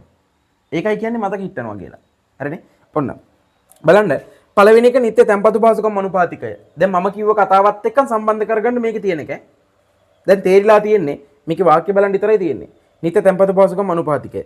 වාණිජ්‍ය බැංකු සහ ප්‍රාථමික වෙළඳුන් ඔවුන්ගේ අතිරික්ත අරමුදල් මහ බැංකුවේ ඇති රජයේ සුරකුම්පත්වල ආයෝජනය කිරීමේදී ගෙවනු ලබන පොලි අනුපාතයයි. අන්න කැලලකාවනේ. ඒ කියන්නේ මේගොල්ලෝ ගිහිල්ලා තැම්පත් කරද්දින් ගෙවන පොලි අනුපාතය කියලානේ කියන්නේ. කවුද ගෙවන්නේ කාටද ගෙවන්නේ තැම්පතු පහසුකම් අනුපාතිකය? කවුද ගෙවන්නේ ශ්‍රී ලංකා මහ බැංකුව? කාටද ගෙවන්නේ වාණිජ්‍ය බැංකුව සහ ප්‍රාථමික අලෙවිකරුවන්ට? හරි. ඔතනදී මේ මෙහෙම සරල කතාවක් තියෙනවා මෙන්න මෙහෙම. පොඩි සරල සිද්ධියක් ඒක. මේ අනිත් උපකරණ ටික කියන්න ලේසි මේ process එක තේරුණාම මොකද දැන් මෙතෙන් එනකන් ආපුවම යාට මේ ටික තේරුණා මුලින්ම. දැන් මට මෙතනින්ම වැඩේ කිව්වම යාට මෙතෙන් මොකද වෙන්නේ? ඒ අනුව මෙතෙන් මොකද වෙන්නේ කියලා ගලපගත්ත හැකියි. මම එකයි කිව්වේ මේ සම්බන්ධය හදාගන්න මේ රූපේ මකන්න නැතුව තිබ්බ එකයි. හරි. ඔන්න. නිත්‍ය තැම්පතු පහසුකම් අනුපාතිකයේදී මේ සරල කතාවක් ඈ. දැන් හිතන්න. ඔයා ගිහිල්ලා මේව එක්ක සම්බන්ධ කරගන්න එපා. නිකන් හිතන්නකෝ මේ කතාව පැත්තක තියලා නිකන් හිතන්නකෝ. ඔයා ගිහිල්ලා කොහේ හරි බැංකුවක සල්ලි දැම්ම කියන්නකෝ. ඔයා ගිහිල්ලා කොහේ හරි බැංකුවක සල්ලි දැම්මොත් ඔයා ඒ සල්ලි දාපු බවට ලිඛිත සාක්ෂියක් අරගෙන එනවද නැද්ද? බැංකුවේ සල්ලි දැම්මොත් පොත මාක් කරගන්නවනේ. බැංකුවක් ගිහිල්ලා ස්ථාවර තැන්පතුවක් පටන් ගත්තොත් ඒ කියන්නේ අපේ සල්ලි එයාලට දුන්නොත් ඒ සල්ලි එයාලට දුන්නා කියලා ලිඛිත සාක්ෂියක් අපි ගාව තියෙන්න බෑ බන්නේ. සල්ලි නෑ කිව්වොත් අවසානට දුන්නේ නෑ කිව්වොත්. ඔය වගේමයි මෙතනත් ඈ. ඒ ඔයා දන්න එක තමයි මේ තියෙන්නේ බොරුවට අමාරු කරන් ඈ. ඒ කියන්නේ වාණිජ බැංකු ගාව තියෙන සල්ලි ගිහිල්ලා මහ බැංක් දැන් මෙතන මේ මිනිස්සු ගාව තියෙන සල්ලි වාණිජ බැංකුවල දාද්දි බැංකු පොතේ මාක් කරගන්නවා. account එකේ balance එක තියෙනවා. පේන්න තියෙනවනේ අවුලක් නැහැ. ඒ වගේමයි වාණිජ බැංකුව ගිහිල්ලා මහ බැංකුවේ සල්ලි දාද්දි මේ දෙන්න අතර ගනුදෙනුවේදී වාණිජ බැංකුව ඉල්ලනවා හැමතිස්සෙම අපි ඇවිල්ලා ඔයාලගේ සල්ලි දාපු බවට මොකක් හරි එකක් දෙන්න ඉතින් නැතුව හරියන්නේ නැහනේ. නේ සල්ලිනේ. අපි ඇවිල්ලා ඔයාගේ සල්ලි දාපු බවට මොකක් හරි එකක් දෙන්න ඉතින් නැතුව හරියන්නේ නැහැ කියලා. අන්න එතනදී හරියට අහගන්න දැන් උන් මෙච්චර තේරිච්ච එකේ මේ චුට්ටත් තම පන්න ගමු වාණිජ බැංකු මහ බැංකුවේ ඇවිල්ලා සල්ලි දාපුවම සල්ලි දාපු බවට මහ බැංකුවෙන් වාණිජ බැංකුව වලට ලේඛනයක් දෙන්න ඕන නේද මොකක් හරි වාණිජ බැංකු සල්ලි මෙහෙ දාපුවම මේගොල්ලෝ සල්ලි බාරගත්තු බවට මේගොල්ලන්ට ලේඛනයක් දෙන්න එපයි මම මේවර කතාව ඔලුවට දාන්න දන්නේ එතනදී දෙන ලේඛනය තමයි මොකද්ද රජයේ සුරකුම්පත් රජයේ සුරකුම්පත් කියලා කියන්නේ උකට. ඒ කියන්නේ සල්ලි ඇවිල්ලා මෙහෙ තැම්පත් කරලා සුරකුම්පත් වාණිජ බැංකු ගෙදරන යනවා. සුරකුම්පතෙන් තමයි ඔප්පු කරන්නේ මොකද්ද? අපි එහෙ ගිහලා සල්ලි දැම්මා කියලා. හරිනේ? ඒ සල්ලි ටික ආපහු රිලීස් කරගන්න දවසට සුරකුම්පත මහ බැංකුවට දීලා සල්ලි ටික මොකද කරගන්නේ? රිලීස් කරගන්න ඔච්චරයි. හරිනේ? හරි. එහෙනම් ඔන්න තැම්පතු පහසුකම් අනුපාතිකය වැඩි කරද්දී මුදල් සැපයීම අඩු වෙලා මිල මට්ටම අඩු වෙනවා. ඒකත් එක්කව දැන් දන්නවා තව කෑල්ලක් ඇඩ් කරා මම. මේන් ගිහිල්ලා සල්ලි තැම්පත් කරපුවාම වාණිජ බැංකු වලට අරගොල්ලෝන්ගෙන් හම්බ වෙනවා සුරකුම්පත්. අමුතු එන්න ලොකුට ලොට දාගන්න එපා සුරකුම්පත් කිව්වම. සුරකුම්පත් කියලා කියන්නේ සල්ලි දාපු බවට තියෙන සාක්ෂිය. හරිනේ? හරි. එහෙනම් නිත්‍ය තැම්පතු පහසුකම් අනුපාතිකේ හරිය. හරිනේ? ඒක වැඩි කරද්දී මුදල් සැපයීම අඩු වෙලා මිල මට්ටම අඩු වෙනවා. ඒක අඩු කරද්දී මුදල් සැපයීම වැඩි වෙලා මිල මට්ටම වැඩි වෙනවා. හරිනේ? හරි. දෙවෙනි එකක් ඉවරයි. දෙවෙනි එක නිත්‍ය ණය පහසුකම් අනුපාතිකය. ඒකත් මේ සීන් එකේම යන්න. හරිනේ? මම මේවල් ලියපු පිළිවෙල පවා මේ ලිව්වේ කතාව හදාගන්න ලේසි වෙන්න. ඔන්න. නිත්‍ය ණය පහසුකම් අනුපාතිකය. මේකේ තැම්පතු කියලා කෑල්ලක් තිබ්බ මේකේ ණය කියලා කෑල්ලක් තියෙනවනේ. නේ? නිත්‍ය ණය පහසුකම් අනුපාතිකය. එතන වෙන්නේ මෙහෙමයි. දැන් තැම්පතු පහසුකම් අනුපාතිකයේදී තැම්පත් කරද්දී සල්ලි මේගොල්ලන්ට දීලා වාණිජ බැංකු ගත්තනේ සුරකුම්පා. දැන් හිතන්නකො මෙහෙම. ඔය සල්ලි දාන්නේ මේගොල්ලන් ගිහිල්ලා බං නිශ්චිත දින ගානකට හිතන්නකො දින 365. ඒකට කියන්නේ අපි කල් පිරෙනවා කියලා. හරිද? දවස් 365කින් කල් පිරෙන සුරකුම්පත් තමයි දෙන්නේ. ඒ කියන්නේ දවස් 365 ගියාට පස්සේ තමයි ආයේ මේගොල්ලන්ට දීලා සල්ලි ගන්න පුළුවන්. හරිද? හරි. ඔන්න හිතන්න මෙහෙම. දැන් ගිහිල්ලා වාණිජ බැංකු අර විදිහට අරගොල්ලෝ තැම්පතු පහසුකම් අනුපාතිකය ඉහළ දැම්මා. හරි. ඒ හින්දා ගිහලා සල්ලි දැම්මා. හරි. ඒක වැඩේ ඔක්කොම ඕකේ. මාස 3ක් විතර ගියා. බෑන් දවස් 365 කියන අවුරුද්දක් ඉන්න බෑ. නේ? ඉතුරු මාස සෙට් එක යන්න කලින් මාස 4ක් විතර ගියාට පස්සේ තව මාස 8ක් තියෙනවනේ ඉස්සරහට. මාස 4ක් ගියාට පස්සේ හදිස්සියේ වාණිජ බැංකුව වලට හම්බ වෙනවා වෙනත් ආයෝජන මාර්ගයක්. මම මේ සීන් එකේම ඉන්න වෙන උදාහරණවත් ඔයාලට කියන්නේ නැත්නම් මේ කතාවෙන් වුණා පිටපණේ කියලා. නැත්නම් උදාහරණ දෙන්න තියෙනවා. මේ පන්ති වල එහෙම කතා කරමු. වෙලාව තියෙන හින්දා. හරි. වාණිජ බැංකුව වලට හදිස්සියේ හම්බ වෙනවා වෙනත් ආයෝජන මාර්ගයක්. එතකොට වාණිජ බැංකුව වලට හිතෙනවා මෙහෙම එකක්. අඩේ ආහාර සල්ලි දාලා තියෙන අපරාධනේ මේ තන ගිහින් සල්ලි දැම්මොත් නම් මරු වගේ එකක් හිතෙනවා. මොකද දන්නවද කරන්නේ? වාණිජ බැංකුව කරන්නේ ගිහිල්ලා අනේ මහ බැංකුවෙන් සල්ලි ඉල්ලනවා. අනේ අපි දාපු සල්ලි ටික දෙන්නකෝ. සුරකුම්පත් ටික ආයෙ දෙන්නම්. අපිට ලොකු පොලියක් ඕනේ. අපි ඒක මොකක් හරි කරගන්න සල්ලි ටික දෙන්න පුළුවන් දානවා. මහ බැංකුව කියනවා මොකද්ද? එහෙම සල්ලි දෙන්න බෑ. කිව්වේ දවස් 365න් කල් පිරෙනවා කියලානේ. එහෙනම් දවස් 365න් එන්න එදාට දෙන්නම් සල්ලි. යන්න එහෙම සල්ලි දෙන්න බෑ කියනවා. හරි. වාණිජ බැංකුවට තේරෙන ඇත්ත තමයි සුරකුම්පත් දවස් 365යි කියලානේ ගත්තේ. එහෙම කියලා ගත්ත සුරකුම්පත් දැන් එහෙම මුකුත් කියන්න බෑනේ ඉතින් කියලා. වාණිජ බැංකුව අපව හැරලෙනවා. හැබැයි වාණිජ බැංකුවට මහ බැංකුව එතනයි තව ඔප්ෂන් එකක් දෙනවා. ඒ දෙන ඔප්ෂන් එක මොකක්ද දන්නවද? ඔන්න මහ බැංකුව මේ. මහ බැංකුව කියනවා වාණිජ බැංකුවට මෙහෙම කතාවක්. වාණිජ බැංකුව හිතන්නයි. ඔන් වාණිජ බැංකුව ඉන්නවා. වාණිජ බැංකුවට කියනවා වාණිජ බැංකුව ඔයාට අපි සුරකුම්පත් දීලා තියෙනව නේද අර අපේ සල්ලි තැන්පත් කරද්දි. ඔයාට සුරකුම්පත් දුන්නේ. වාණිජ බැංකුව නෝ දුන්නා තමයි. මහ බැංකුව කියනවා මෙහෙම. ඔයාට ඕනනම් පුළුවන් ඔයාට ওই සුරකුම්පත් ටික මට දීලා ආපහු සල්ලි කරගන්න බෑ. ඒකට දවස් තව ඉතුරු මාසකට ඉන්න ඕන. ඔයාට ඕනනම් తాවකාලිකව මෙහෙම පුළුවන්. ඔයා ගාව තියෙන සුරකුම්පත මං ගාව ඇපේට තියලා ණයක් ගන්න පුළුවන් ඕන. මං එහෙම බාර ගන්නවා. කියලා වාණිජ බැංකුවලට කියනවා. ඒ කියන්නේ වාණිජ බැංකු ගාව තියෙන සුරකුම්පත මහ බැංකුව ඇපේට අරගෙන ඕනනම් ලෝන් එකක් දෙන්න පුළුවන් ඔයාට. සල්ලි ඕන කියලා කියනවා. අන්න එතනදී වාණිජ බැංකු වැඩේට කැමති වෙලා වාණිජ බැංකු කරන්නේ මේගොල්ලෝ ගාව තියෙන සුරකුම්පත අරන් ගිහිල්ලා මහ බැංකුවේ ලස්සන වචනයක් ඇපේට තියලා ණය ගන්නවා. ඇපේට තියන්න අපි ඇප තියලා ණය ගන්න. අන්න ඒ වගේ මහ බැංකුවම නිකුත් කරපු සුරකුම්පත මේ. ඒ සුරකුම්පතම එයා ගාවම ගිහිල්ලා ඇපේට තියලා ලෝන් එකක් ගන්නවා. ණය දෙන්නේ නිකන් යාළුකම් ඇඳුරුම්කම් වෙනයි ගනුදෙනු වෙනයි. හරිනේ? ඒ හින්දා ඇපේට තියලා මේගොල්ලෝ ගිහිල්ලා මෙහි ඇපේට තියලා ණයක් ගද්දින් එතනදී මහ බැංකුව පොලියක් අය කරනවා ඒකට ඉතින්. ණයක්නේ දෙන්නේ පොලියක් අය කරනවා. හරිනේ? ඔන්න. එතකොට සුරකුම්පත ඇපේට තියලා සල්ලි ටිකක් ගත්ත හැකි ඕනනම් මෙයාලට. හැබැයි එතනදී මහ බැංකුව වාණිජ බැංකුව වලින් පොලියක් අය කරනවා. ඒ ණය දෙන්නේ මහ බැංකුව. මම තේරුම් ගන්න. පොලියක් අය කරනවා. දැන් මට කියන්න. මේ ඒ කියන්නේ මේක ණයක් දෙන එක වෙනුවෙන් ණය කරන පොලියනේ. ඒක තමයි මෙතන කියන්නේ මේ නිත්‍ය ණය පහසුකම් අනුපාතිකය කියන්නේ මෙන්න මේ කියන පොලි රේට් එක. ණය දුන්නාම ඒ වෙනුවෙන් ණය කරන පොලිය. එච්චරයි. හරිනේ? මට කියන්නකෝ මේ පොලි රේට් එක අඩු වුණොත් මොකද වෙන්නේ? අහන කතාවට උත්තරේ හදාගන්න. නිත්‍ය ණය පහසුකම් අනුපාතිකය කියන්නේ මේ පොලි රේට් එක අඩු වුණාම මොකද වෙන්නේ? වාණිජ බැංකුවනත් කල්පනා කරනවා මොකද්ද? වාණිජ බැංකුවනත් කල්පනා කරනවා පොලි රේට් එක අඩුයි කියලා කියන්නේ අඩු පොලියට ණය ගන්න පුළුවන් කියන එකනේ වාණිජ බැංකුවට මහ බැංකුවේ. අර ඇපේට තියලා අඩු පොලියට ගන්න පුළුවන් කියන එකනේ. වාණිජ බැංකුව කල්පනා කරනවා පොලි රේට් එකත් අඩු එකේ ගැවුවන හරි ලෝන් එකක්. අන්න වාණිජ බැංකුව කරන්නේ එයා ගාව තියෙන සුරකුම්පත හිතන්න මේ සුරකුම්පත් කියලා. මේ තියෙන සුරකුම්පත ගිහිල්ලා මහ බැංකුවට දීලා අනේ ඔයා මේක තියාගන්න කියලා දීලා මහ බැංකුවෙන් ගන්නවා ලෝන් එකක් සල්ලි. පොලියක් ගෙවන්නම් කියලා. අඩු පොලියකට දෙන්නේ. එතකොට මහ බැංකුවේ පොලි රේට් එක අඩු කරපුවාම සල්ලි ඕන වාණිජ බැංකුයි එපා වුණුයි කොල්ලොයි බල්ලොයි ඔක්කොම මොකද කරන්නේ? ගිහිල්ලා ඔවුන් ගාව තියෙන ඔක්කොම සුරකුම්පත් ටික ඇපේට තියලා සල්ලි ගන්නවා. එයි බං අඩු පොලියක් ණය කරන්නේ. අඩු පොලියට ණය දෙනවා නම් වාණිජ බැංකුවක් ගන්න කැමති මිනිස්සු වගේ තමයි. හරිනේ? ඔක්කොම ටික ඇපේට තියලා ණය ගන්නවා. මේ දැන් කල්පනා කරන්න හිතන්නකෝ මේ පොලිය අඩු කරපුවාම අර සුරකුම්පත් ටික අහට්ට ගිහිල්ලා මේ මොනවද මේ සල්ලි? සුරකුම්පත් ටික අහට්ට ගිහිල්ලා සල්ලි නේ මෙහි ආවේ. එතකොට මොකද වෙන්නේ?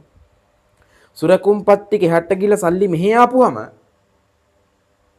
ඉතුරු ප්‍රොසෙස් එක දැන් තේරෙන්නේ මම මෙතනින් මේ චුට්ට පැන්නට පස්සේ වලට දැන් ඉතුරු ටික තේරෙනවා. සල්ලි ආපු ගමන් මේ සල්ලි ටික මොකද වෙන්නේ මෙහා ටෝස් ගාලා යනවා. ගිහිල්ලා මෙතෙන් ඇවිල්ලා මුදල් සැපීමට එකතු වුණාට පස්සේ ඒක ප්‍රතිඵලයක් විදිහට මිල මට්ටම මොකද වෙන්නේ? වැඩි. මම කියන්නේ ඉතුරු ටික වලට දැන් අර සීන් එකමයි. මෙතෙන් දෙනකම් පන්න ගත්තට පස්සේ මෙතනින් එහාට යන එකද ඔයාලට තේරෙනවද? හරිනේ? හරි. එහෙනම් මේකනේ අවසාන තීරණය. මහ බැංකුව නිත්‍ය ණය පාසුකම් අනුපාතිකය අඩු කරපුවාම ඒකේ ප්‍රතිඵලයක් විදිහට මං හිමීට කියන්නම් හිමීට ඔලුවට දාගන්න. ඔයා දැන් දන්න කතාවේ සාරාංශය මේ. මහ බැංකුව නිත්‍ය ණය පහසුකම් අනුපාතිකයේ අඩු කරපුවාම ඒකේ ප්‍රතිඵලයක් විදිහට වාණිජ බැංකු සහ ප්‍රාථමික අලෙවිකරුවන් වැඩිපුර ණය අරගෙන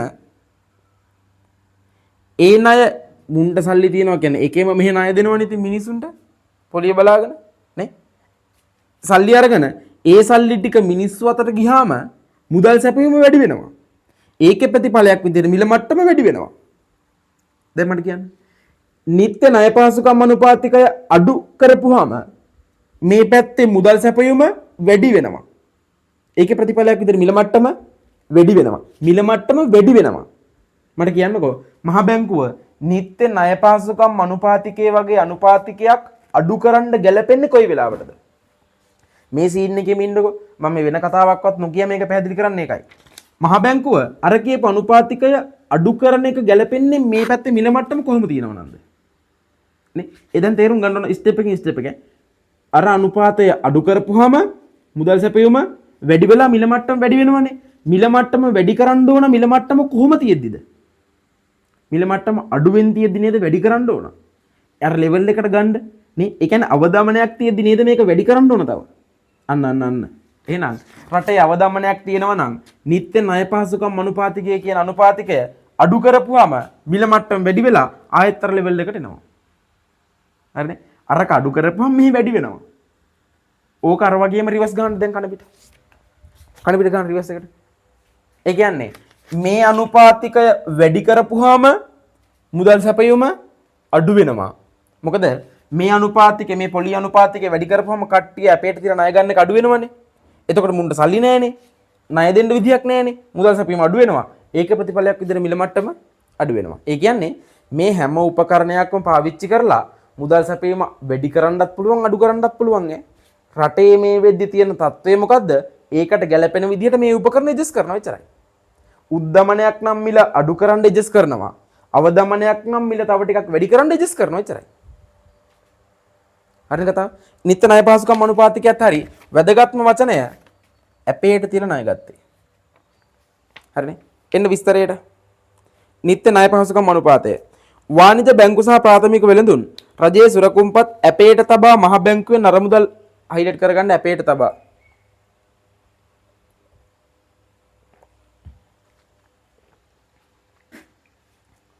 හයිලයිට් කරගන්න අපේට තබා. මහ බැංකුවේ නරමුදල් ලබා ගැනීමේදී අය කරනු ලබන පොලි අනුපාතිකයයි මේ ප්‍රතිවිකුණුම් අනුපාතිකය ලෙසද හඳුන්වයි. මම ওই වචන දෙකේ තේරුම් දෙක කියන්නම් ඊට පස්සේ.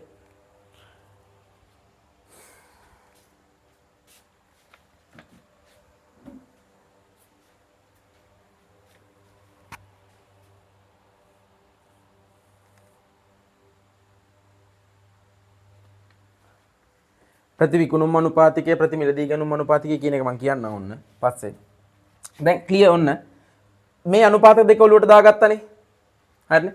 මේක තැම්පත් කරද්දී මේ අපේට තියෙන ණය ගද්දී. හරිනේ. ඔන්න ඔහොම මම ඊළඟ එකක් කියනවා. ඒ කියන්න මම මේ කතා ටික මකනවා නිකන් බෝඩ් එකේ හින්න ගොඩවල් වගේනේ. එතකොට තේරුණා නේද ඉස්සරලා නිත්‍ය තැම්පතු පහසුකම් අනුපාතිකය ඔයාට තේරුම් කරවපුවාම ලේසි නිත්‍ය ණය පහසුකම් අනුපාතිකය තේරුම් කරවන්න. ඉස්සරලා නිත්‍ය තැම්පතු පහසුකම් අනුපාතිකය තේරුම් කරපුවාම ලේසි නිත්‍ය ණය පහසුකම් අනුපාතිකය තේරුම් කරවන්න. මොකද ඒකෙම ඊළඟ පියවරේ. ඒකයි මම කිව්වේ මේක ලියා ගන්න පිළිවෙල පවා මේක මේ ගොඩක් හිතලා ලියපු එකක් කියලා. හරිනේ. රූප සටහනේ. හරි ඊළඟට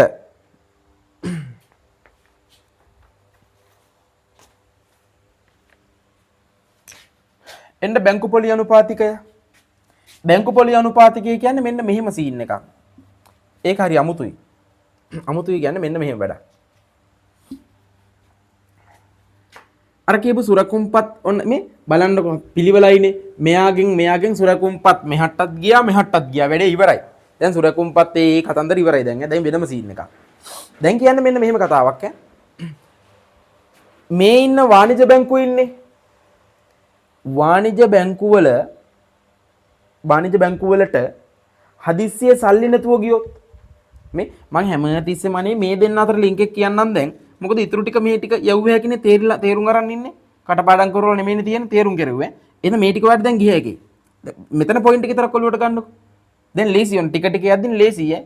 වැඩි තේරුණාම බැංකු පොලි අනුපාතය කියන්නේ මේ ගොල්ලන්ට හදිස්සියේ සල්ලි නැතුව ගියොත් සල්ලි නැතුව යනවට කියන ලස්සන මතනේ ද්‍රවශීලතා ගැටලු. මිනිස්සුන්ටත් හදිස්සියේ සල්ලි නැතුව යන්නේ. හරි. වාණිජ බැංකුවල හදිස්සියේ ද්‍රවශීලතා ගැටලු ආවොත් මෙහෙමයි ඈ. අර නිත්‍ය ණය පහසුකම් අනුපාතිකයේදීත් ඒගොල්ලන්ටත් සල්ලි ඕන වුණා. හැබැයි හදිසියෙ නෙමෙයි ඒව ඕන උනේ. වෙන තැනක ආයෝජනය කරන්න වගේ දේවල් වලට. ඒව මේ අදම සල්ලි ඕන කියලා එකක් නැහැ. හැබැයි මෙහෙම හිතන්නකෝ. මෙහෙම වුණොත් ඔන්න වාණිජ බැංකුවේ සල්ලි තැන්පත් කරා කෝටි ගාණක් මිනිස්සෙක් ඇවිල්ලා. හරිද? එයා FD එකක් තමයි දාලා තිබ්බේ අවුරුදු 3කට. ඒ කියන්නේ වාණිජ බැංකුව එතනදී කල්පනා කරා අවුරුදු 3ක් යනකම් ආයේ මේ සල්ලි ටික ගන්න නැහැ. ඒ හින්දා මට මේ සල්ලි ටික නිකන් තියන් ඉන්න බෑනේ. ඒව ආයෝජනය කරන්න එපා. ටිකක් හොඳ තැනක ආයෝජනය කරන්න පුළුවන් කියලා හිතුවා. හැබැයි ඒ කෝටි ගාණ ලොකු මුදල අර මිනිස්සෙයිලා මාස දෙකකින් ඉල්ලුවා. මම මේ බැංකුවේ FD එකක් දාලා තියෙනවා මට මගේ සල්ලිනේ FD එකක් දාලා තියෙනවා මට FD එක කඩලා සල්ලි ගන්න ඕන කියලා. කිව්වම වාණිජ බැංකුව පොඩ්ඩක් නිකන් කන්ෆියුසන් අයියේ.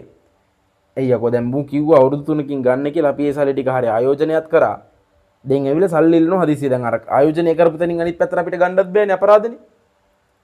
ඔන්න ඒ වෙලාවට වාණිජ බැංකුවට බෑ සල්ලි අනේ අද නන්නේ ලබන සතියේ දෙන්නම් කියන්නත් බෑ මේ වෙලෙම දෙන්න ඕනේ. එයි පාරිභෝගිකයාගේ ගනුදෙනුකාරයාගේ විශ්වාසය නැතුව ගියොත් ඒත් ඉවරනේ. විශ්වාසයක් ගන්නත් එපේ. අන්න ඒ හින්දා වාණිජ බැංකුව වලට ඔහම හදිස්සියේ සල්ලි කේස් එකක් ආපුවම ගිහිල්ලා මහ බැංකුවෙන් ලෝන් එකක් ගෙවුවේ කි.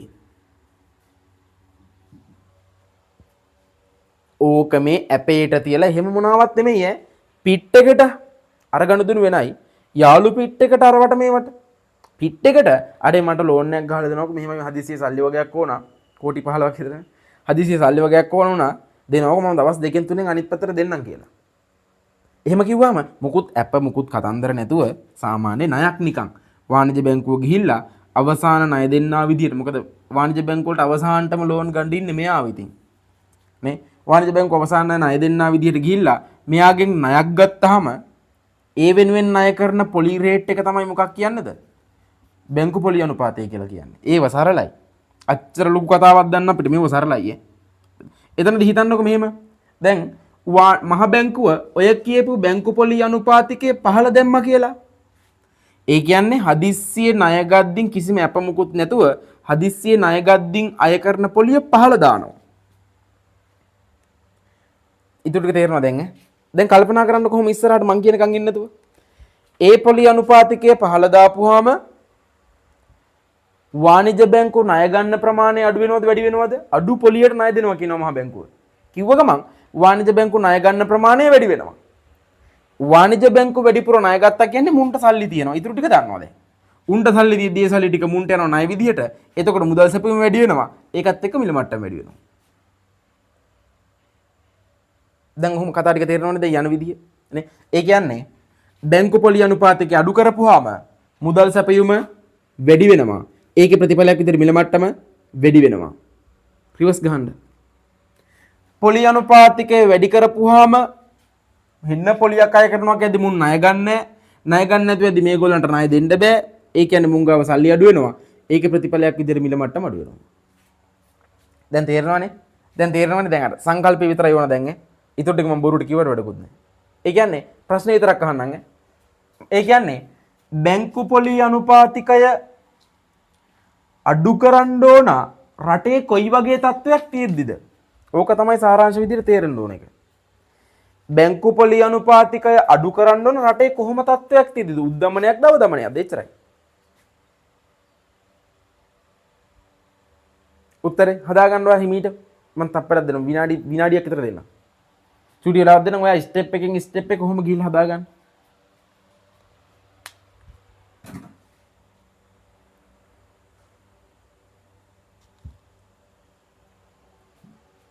හරි හදාගන්න තිය.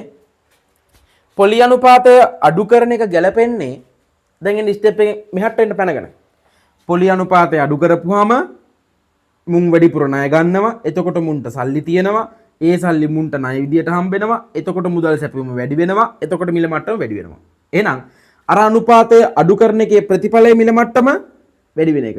මිල මට්ටම වැඩි කරන්න ඕන කොයි වෙලාවටද? අඩු වෙලාවටනේ. අඩුයි කියන්නේ අවදමනයක්. එහෙනම් පොලි අනුපාත අඩු කරන්න ඕන රටේ අවදමනකාරී තත්ත්වයක් තියෙද්දි. ඔච්චරයි සාරාංශය. ඕක තේරුණා නම් වැඩේ ගොඩ. හරිනේ? එහෙනම් ඔළුවේ තියාගන්න මේ නිත්‍ය වැඩේ පැහැදිලිය සම්පූර්ණ කතාව A to Z සුපිරි පැහැදිලිය. හරියට තේරුණා. ඔන්න මෙන්න මේ තුනේදී මේ දෙන්න අතර වෙනස මොකක්ද එහෙනම්? වෙනස දෙකේදිම ලෝන් කතන්දරයක් නේද යන්නේ? ඔව්. නිත්‍ය ණය පහසුකම් අනුපාතිකයේ තියෙන වෙනස තමයි ඇපේට තියලා මේකේ ණය ගන්නෙ. මේකේ ඇපේට තියලා නෙමෙයි ණය ගන්නෙ. දෙකේදිනම ණයක්. ඔන්න වෙනස. සාරාංශ වලට කෙටි සටහනක් හදාගත්ත එකේ ගින්දර වගේ ජීවිතේම මතක නොවෙන්න. ඔය කැලේ දාලා වීඩියෝ ගැන තියෙන්නේ මැද්දවල නවත්තලා කැමති විදිහට මේක හදාගෙන වැඩේ කරගන්න. පාඩමක් ඈ. මේ ගොඩ දාගත්තට පාඩු නෑ පාඩමක් මේ කෙලින්ම. හරිනේ චූටි කොටසක් නෙමෙයිනේ. මේ දවස් 4 හරියට කරගත්තොත් සම්පූර්ණ තුන්වෙනි පාඩම කොට.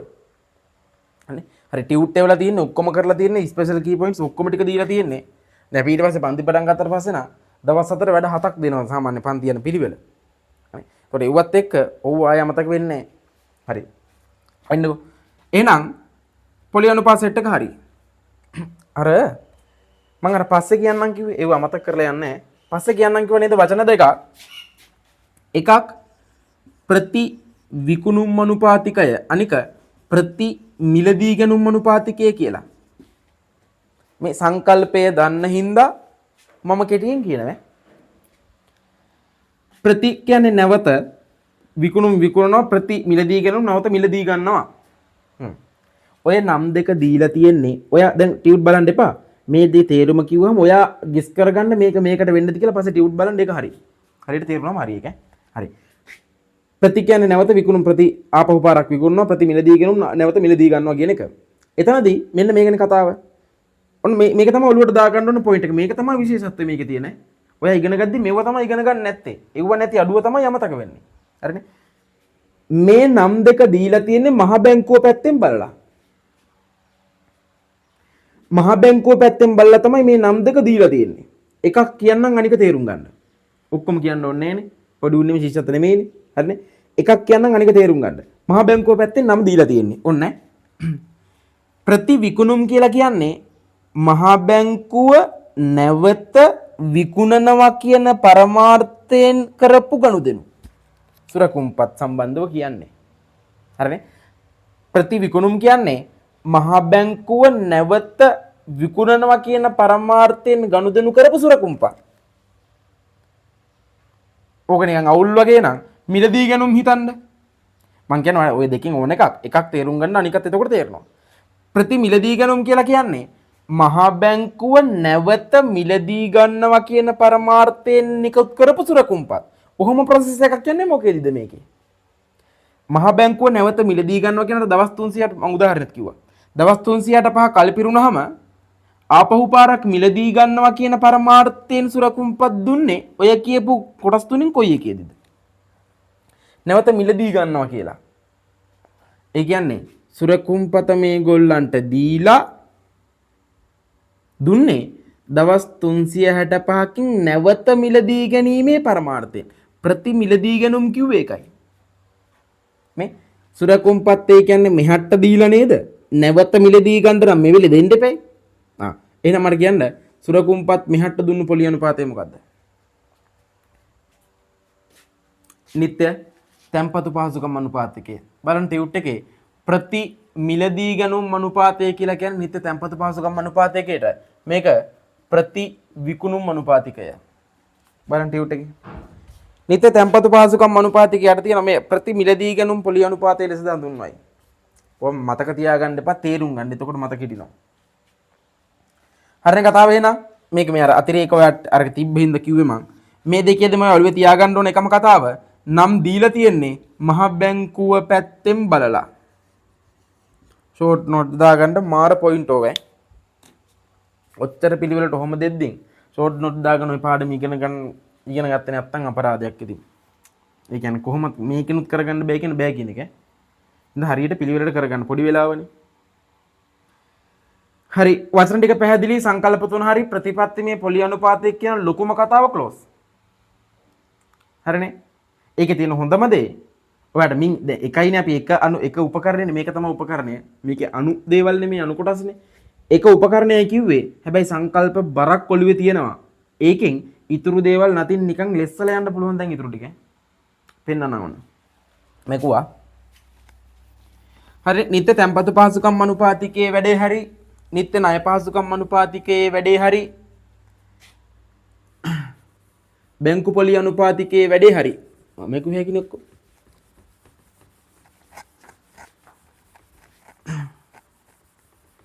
ඔයාව මේ පය එකමාරක් දෙකක් මේකේ ෆෝන් එක ඉස්සරහටලා තියන් ඉඳලා හරිද ෆෝන් එක ඉස්සරහ පය එකමාරක් දෙකක් විතර තියන් ඉඳලා ඔහේ නිකන් බයිලා කියලා ගියත් අපරාධනේ ඒකයි සම්පූර්ණ ෆුල් ටයිම් එක කරගෙන උගන්වන්නේ නැතත් මේ වගේ කතා කියද්දී ඕන තරම් තව මතක හිටින්න විහිළු කතා ඒවා කියලා එපා නොවෙන්න කරගෙන ගිය හැකි මේ වගේ සංකල්පයක් මැද්දට ඒ දේවල් දැම්මොත් ඒක ඔයාට කරන සාධාරණයක් අර පිළිවෙලට ස්ටෙප් එකකින් ස්ටෙප් එක කොහොම ඔලුවට දාගෙන එද්දි මම මේ කතාව හරි කියන්නේ අර තුන ඉවරුනාට පස්සේනේ නේ ඒ මැද්ද කියන්නේ නැති හැමතැනටම ගොංකමට කියලා හරියන්නේ නැහැ ඔයාගේ ඔලුවට ඒක පිළිවෙලට යද්දී ඒ පිළිවෙලට ඒක යන්න දෙන්න ඕන හරිද දැන් පොඩි රියැක්ට් එකක් ඕන නම් ඒ තුන ඉවරුලා චූටි වතුර ටිකක් බීලා වීඩියෝ එක නතර කරලා ගිහින් එන්න මම වැඩේ කරන් යනවා හරිනේ හරි එන්න දෙවෙනි එකට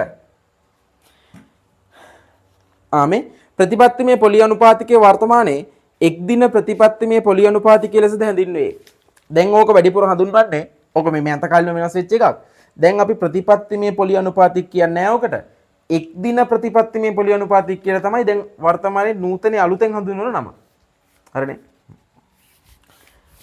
යා අපේ දෙවෙනි එක බලමු දෙවෙනි උපකරණයෙන් කොහොමද මේ කියන මුදල් සැපීම අඩු වැඩි කරලා වෙනස් කරන්න කියලා. දෙවෙනි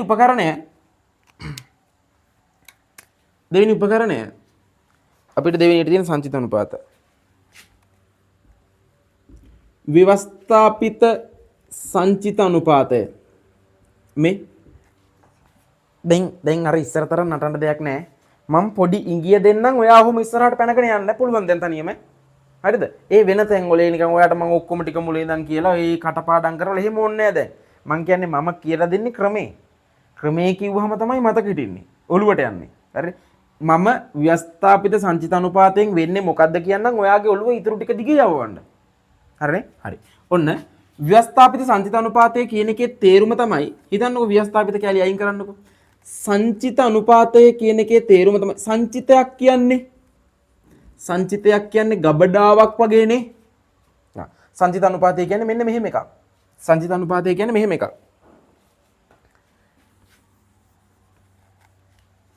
මෙන්න මෙතන කැත මහ බැංකුවේ වාණිජ බැංකුව තමයි අඳිමුනේ. දෙන්න කැතයි වගේ නිකන්. එන්නම ලස්සනයි දැන් ඉතින්.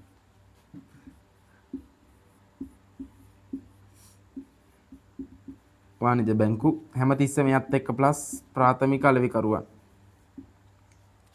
හරිනේ? ඕම්. රූප සටහන් කැතද අකුරු කැතද ඒවා හිතන්න එපා පොඩි උන්ට නෙමෙයිනේ.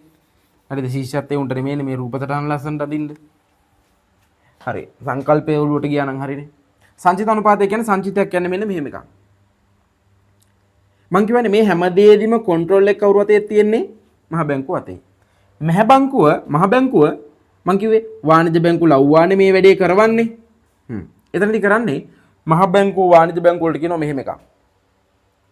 මල්ලි ඔයාලා මිනිස්සුන්ගේ තැම්පතු බාරගද්දින් බාරගන්න හැම තැම්පතුවකටම අදාළව මහ බැංකුවේ ඇවිල්ලා පොඩි තැම්පතු ප්‍රමාණයක් තියාගන්න කියනවා. ඒක තේරෙන්නේ කිව්වොත් මෙහෙම.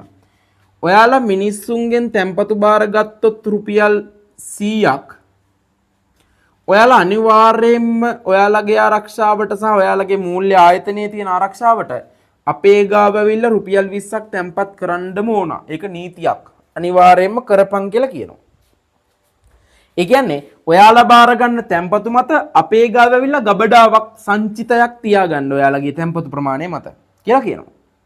ඒක 20ක් නම් එතකොට මේ ඒ සංචිත ඒ තැම්පතු වලට තමයි කියලා කියන්නේ ව්‍යවස්ථාපිත සංචිත කියලා. සංචිත. දැන් ඔක ප්‍රතිශතයක් විදිහට කිව්වොත් 100යි නම් මෙතන රුපියල් 20යි නම් ප්‍රතිශතයක් විදිහට කිව්වොත් 120යි. මේක තමයි කියන්නේ සංචිත අනුපාතය. හොඳට මේව හොඳට තේරුම් ගන්නකො. තේරුණාම මතක වෙන්නේ නැහැ ලොවෙත්. සංචිත අනුපාතය 120. දැන් බලන්නකො. ඒ කියන්නේ 100ක් තැම්පතු බාර ගත්තොත් 20ක් මෙහෙ දාන්න ඉතුරු ටික ඔයාලට ඕන තැන් වල ඕන දෙයක් කරගන්න. මේ ඕන තැන්වල ඕන දේවල් කියන්නේ ගොඩාක් වෙලාවට වාණිජ බැංකු කරන්නේ ඒගොල්ලන්ගෙන් තැම්පතු බාර අරන් ඒකට ගෙවන පොලියට වඩා වැඩි පොලියකට ආයේ ණය දෙන එකනේ කරන්නේ. සාමාන්‍ය සිද්ධිය ඒකනේ වාණිජ බැංකු කරන. දැන් බලන්නකෝ 100ක් තැම්පතු බාර ගන්නවා. ඒ කියන්නේ මිනිස්සුන්ගෙන් රුපියල් 100ක් සල්ලි මෙහාට ඇදිලා එනවා. මෙහාට ඇදිලා එනවා රුපියල් 100ක්. හැබැයි මේ ඔක්කොම ණය දුන්නත් ආපහු මිනිස්සු ගාවට ඕකෙන් ඇදිලා යන්නේ රුපියල් 80යි. තේරෙනවනේ ඇයි 20ක් කියලා මෙහෙ දාන්න එපේ. මේ කියන සම්පූර්ණ ක්‍රියාවලියෙන් 20ක් පිටට පයින්නවා. අන්න සාරාංශයක් විදිහට විවස්ථාපිත සංචිත අනුපාතය වැඩි කරපුවාම සාරාංශයක් විදිහට වෙන්නේ මුංගාව තිබ්බ සල්ලි ටික අඩු වෙන එකද වැඩි වෙන එකද? අඩු වෙනවා. ඇයි 100ක් තිබ්බ තැන දැන් තියෙන්නේ 80යි. ඇයි 20ක් අර ප්‍රොසෙස් එකෙන් එළියට පැනලා. නේ? අන්න මෙන්න මේ අනුපාතයට තමයි කියන්නේ ව්‍යවස්ථාපිත සංචිත අනුපාතය කියලා. දැන් තේරෙනවා. දැන් ඊටු ටික දුවන්න තනියම. සංචිත අනුපාතය වැඩි කරද්දී වැඩිපුර ප්‍රමාණයක් මේගොල්ලෝ එල මහ බැංකුවේ දාන්න ඕන.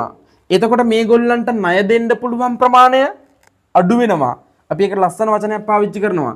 වාණිජ බැංකු වල තියෙන ණය දීමේ හැකියාව මොන වෙනවද? අඩු වෙනවා. එහෙනම් ඔන්න ලස්සනට පැහැදිලි කරනවා නම් ශ්‍රී ලංකා මහ බැංකුව මං චුට්ටක් ස්පීඩ් එක අඩු කරලා කියන්නම් කියද්දි මොළුවට දාගන්න. දැන් මේ දන්න එක ශ්‍රී ලංකා මහ බැංකුව ව්‍යවස්ථාපිත සංචිත අනුපාතය වැඩි කරද්දී වාණිජ බැංකුවල ණය දීමේ හැකියාව පහළ ගිහිල්ලා මුදල් සැපයුම අඩු වෙලා ඒකේ ප්‍රතිඵලයක් විදිහට මිල මට්ටම අඩු වෙනවා. හරිද කතාව? අන්න එහෙනම් දැන් සීන් එක තේරෙනවද? දැන් ඊටු ටික මම කියන්න ඕනේ නැහැ. සංකල්ප දුන්නාම ගන්න ලේසි ඊටු ටික. මං ආයේ දැන් පියවරෙන් පියවර කියන්න දෙයක් නැහැනේ. හරිනේ? හරියට අහන් හිටියනම් වැඩේ ක්ලෝස්. මෙතෙන් දෙනකනුත් අර කලින් කියපු දෙඩේ තේරෙන්නේ නැත්නම් මෙතනින් එහාට යන්න එපා. ආපහු වීඩියෝ එකේ රිවර්ස් එකට ගිහින් ඒ ටික තේරුම් අරන් වෙන්නකෝ. ඒ කියන්නේ මෙතනින් ඉස්සරහට තියෙන දේවල් ඔටෝ නිකන් නියුට්‍රල් යන්න තියෙන්නේ. අර බර ඇදපු ටික මුලින් ඉවරයි. හරිනේ? දැන් තේරෙනවද නං? සංචිත අනුපාතය වැඩි කරපුවාම මුදල් සැපයීම අඩු වෙලා මිල මට්ටම අඩු වෙනවා. දැන් මගෙන් අර වගේම අවසාන ප්‍රශ්නය. දැන් ලේසි. අවසාන ප්‍රශ්නය. සංචිත අනුපාතය වැඩි කරන එක සෙට් වෙන්නේ රටක ආර්ථිකයක කොහොම තත්ත්වයක් තියෙද්දිද? සංචිත අනුපාතය වැඩි කරන එක සෙට් වෙන්නේ දැන් තේරුම් ගන්න. වැඩි කරපුවාම මුදල් සැපීම අඩු වෙලා මිල මට්ටම අඩු වෙනවනේ.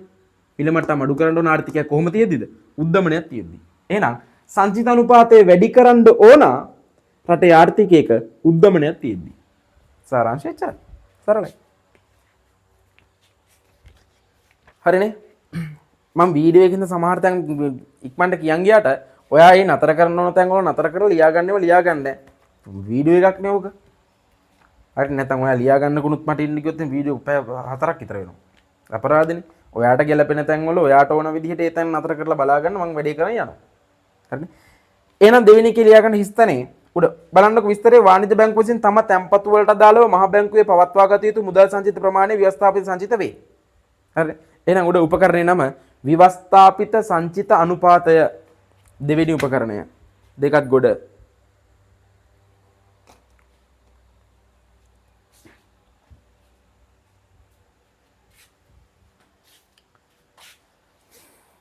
වතුරත් ඉවරයි වගේ.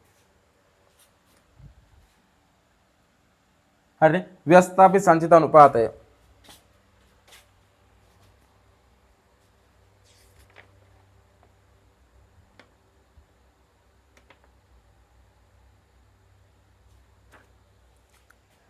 හරි එච්චරයි. වැඩේ ක්ලෝස් වෙන්න තව චුට්ටයි ඈ.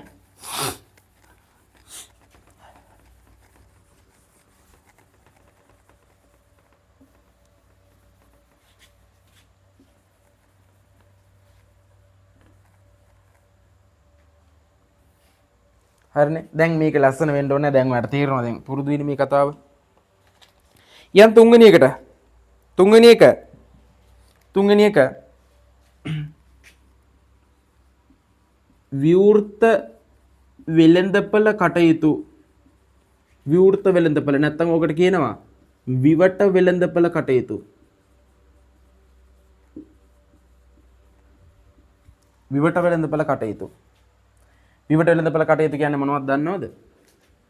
විවට වෙළඳපළ කටයුතු කියන්නේ සුරකුම්පත් මිලදී ගැනීම සහ සුරකුම්පත් විකිණීම. දැන් සරලයිනේ අප්පා. මේ අර තැම්පතු කතාව ණය කතාව ඒක වෙනම එකක් ඒක අයින් කරලා දාන්න. ඒ කියපු උපකරණේ හරි. දැන් මේක වෙනම උපකරණයක් විවට වෙළඳපළ කටයුතු. අරකට එක පටල ගන්න එපා. මේකේ තේරුම ඔලුවට දාගන්න.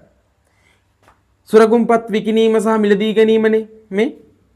සුරකුම්පත් වික්කහම මොකෑ වෙන්නේ? දන්නවා දැන් ඒ අනේ දන්නවද? සුරකුම්පත් මේ පැත්තට ගියාම සුරකුම්පත් වලට අදාළ සල්ලි ටික මෙහෙනවනේ. මහ බැංකුව පැත්තෙන් ඔය කියන්නේ මහ බැංකුව සුරකුම්පත් වික්කහම වාණිජ බැංකුව වල සල්ලි මෙහෙනවා. නේ? ඔය සාමාන්‍ය සුරකුම්පත් වලදී මේ ටික මේ වාණිජ බැංකුවට එනවා වාණිජ බැංකුව වල සල්ලි මෙතෙන්ට එනවා. එතනදී වාණිජ බැංකුව සමහරලාට කරනවා. වාණිජ බැංකුව සහ ප්‍රාථමික අලෙවිකරුවන් මේ තියෙන සුරකුම්පත් මිනිසුන්ට විකුණනවා. මිනිසුන්ගේ සල්ලි ගන්නවා ඒ වෙනුවෙන්. ඔය මෙයා මේ අතරමැදියෙක් නෙමේ සීන් එකේ මැද්දේ ඉන්න එක්කෙනෙක් නෙමේ. අතරමැදියෙක්නේ. හරිනේ? සුරකුම්පත් මෙහෙ දෙනවා. ඕකේ අනිත් පැත්තනේ. දැන් එතකොට මේ බලන්නකො මේ මහා බැංකුව මේ සුරකුම්පත් විකිණීම සහ මිලට ගැනීම වෙන වෙළඳපළට තමයි මොකක් කියන්නේද? විවට වෙළඳපළ විවෘත වෙළඳපළ කියන්නේ වෙළඳපළට. ඉතින් ওই වෙළඳපළ ඇතුළේ වෙන ගනුදෙනු දෙකයි. එකක් සුරකුම්පත් විකිණීම අනිත් එක සුරකුම්පත් මිලදී ගැනීම. හරිනේ? ඔන්න මහා බැංකුව විසින් සුරකුම්පත් විකුණපුවම මොකෑ වෙන්නේ? මුදල් සැපයීම. මහා බැංකුව සුරකුම්පත් විකුණපුවම මුදල් සැපයීම. මහා බැංකුව සුරකුම්පත් විකුණපුවම විකුණන්නේ මෙයා ගල්ලන්ට. සුරකුම්පත් විකුණනවා කියන්නේ සුරකුම්පත් මෙයාලට දීලා සල්ලි මෙහි ගන්නවා.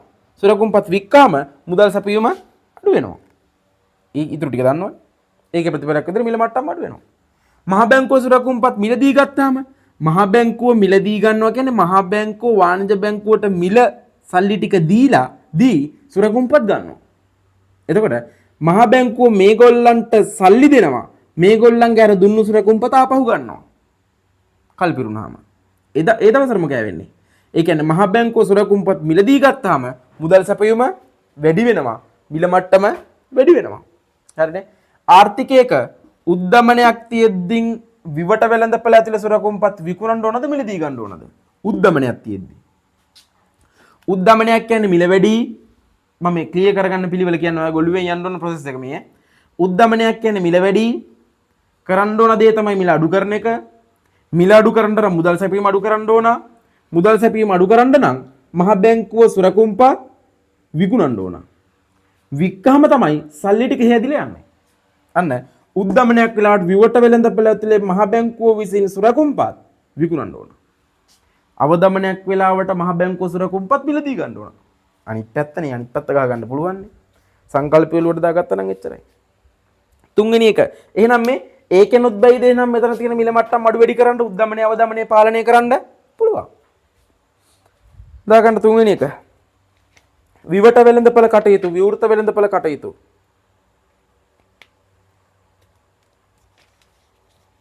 බලන්නකො විස්තරය හරි සරලයි. මුදල් සැපයීම පාලනය කිරීම සඳහා රයන්නක් තියෙනවා අයින් කරගන්න. මුදල් සැපයීම පාලනය කිරීම සඳහා මහ බැංකුව විසින් විවෘත වෙළඳපළේ රජයේ සුරකුම්පත් මිලදී ගැනීම හා විකිණීමේ කටයුතු මින් අදහස් වේ. සරලයි. විකුණන්න ඕන කොයි වෙලාවටද මිලදී ගන්න ඕන කොයි වෙලාවටද කියලා ඔතන වීඩියෝ එක නතර කරලා ඊළඟ උපකරණයට පයින්න කලින් ඔයා නෝට් එකක් දාගන්න එච්චරයි.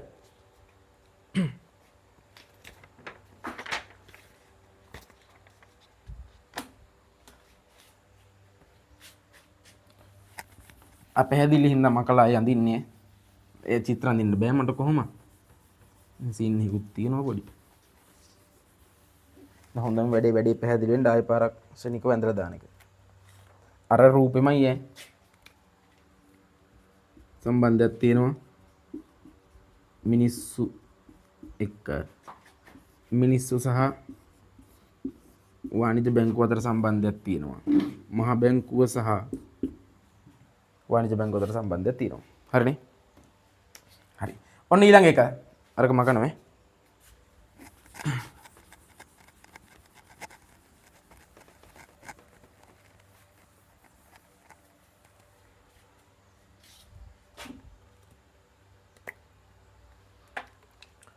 හතර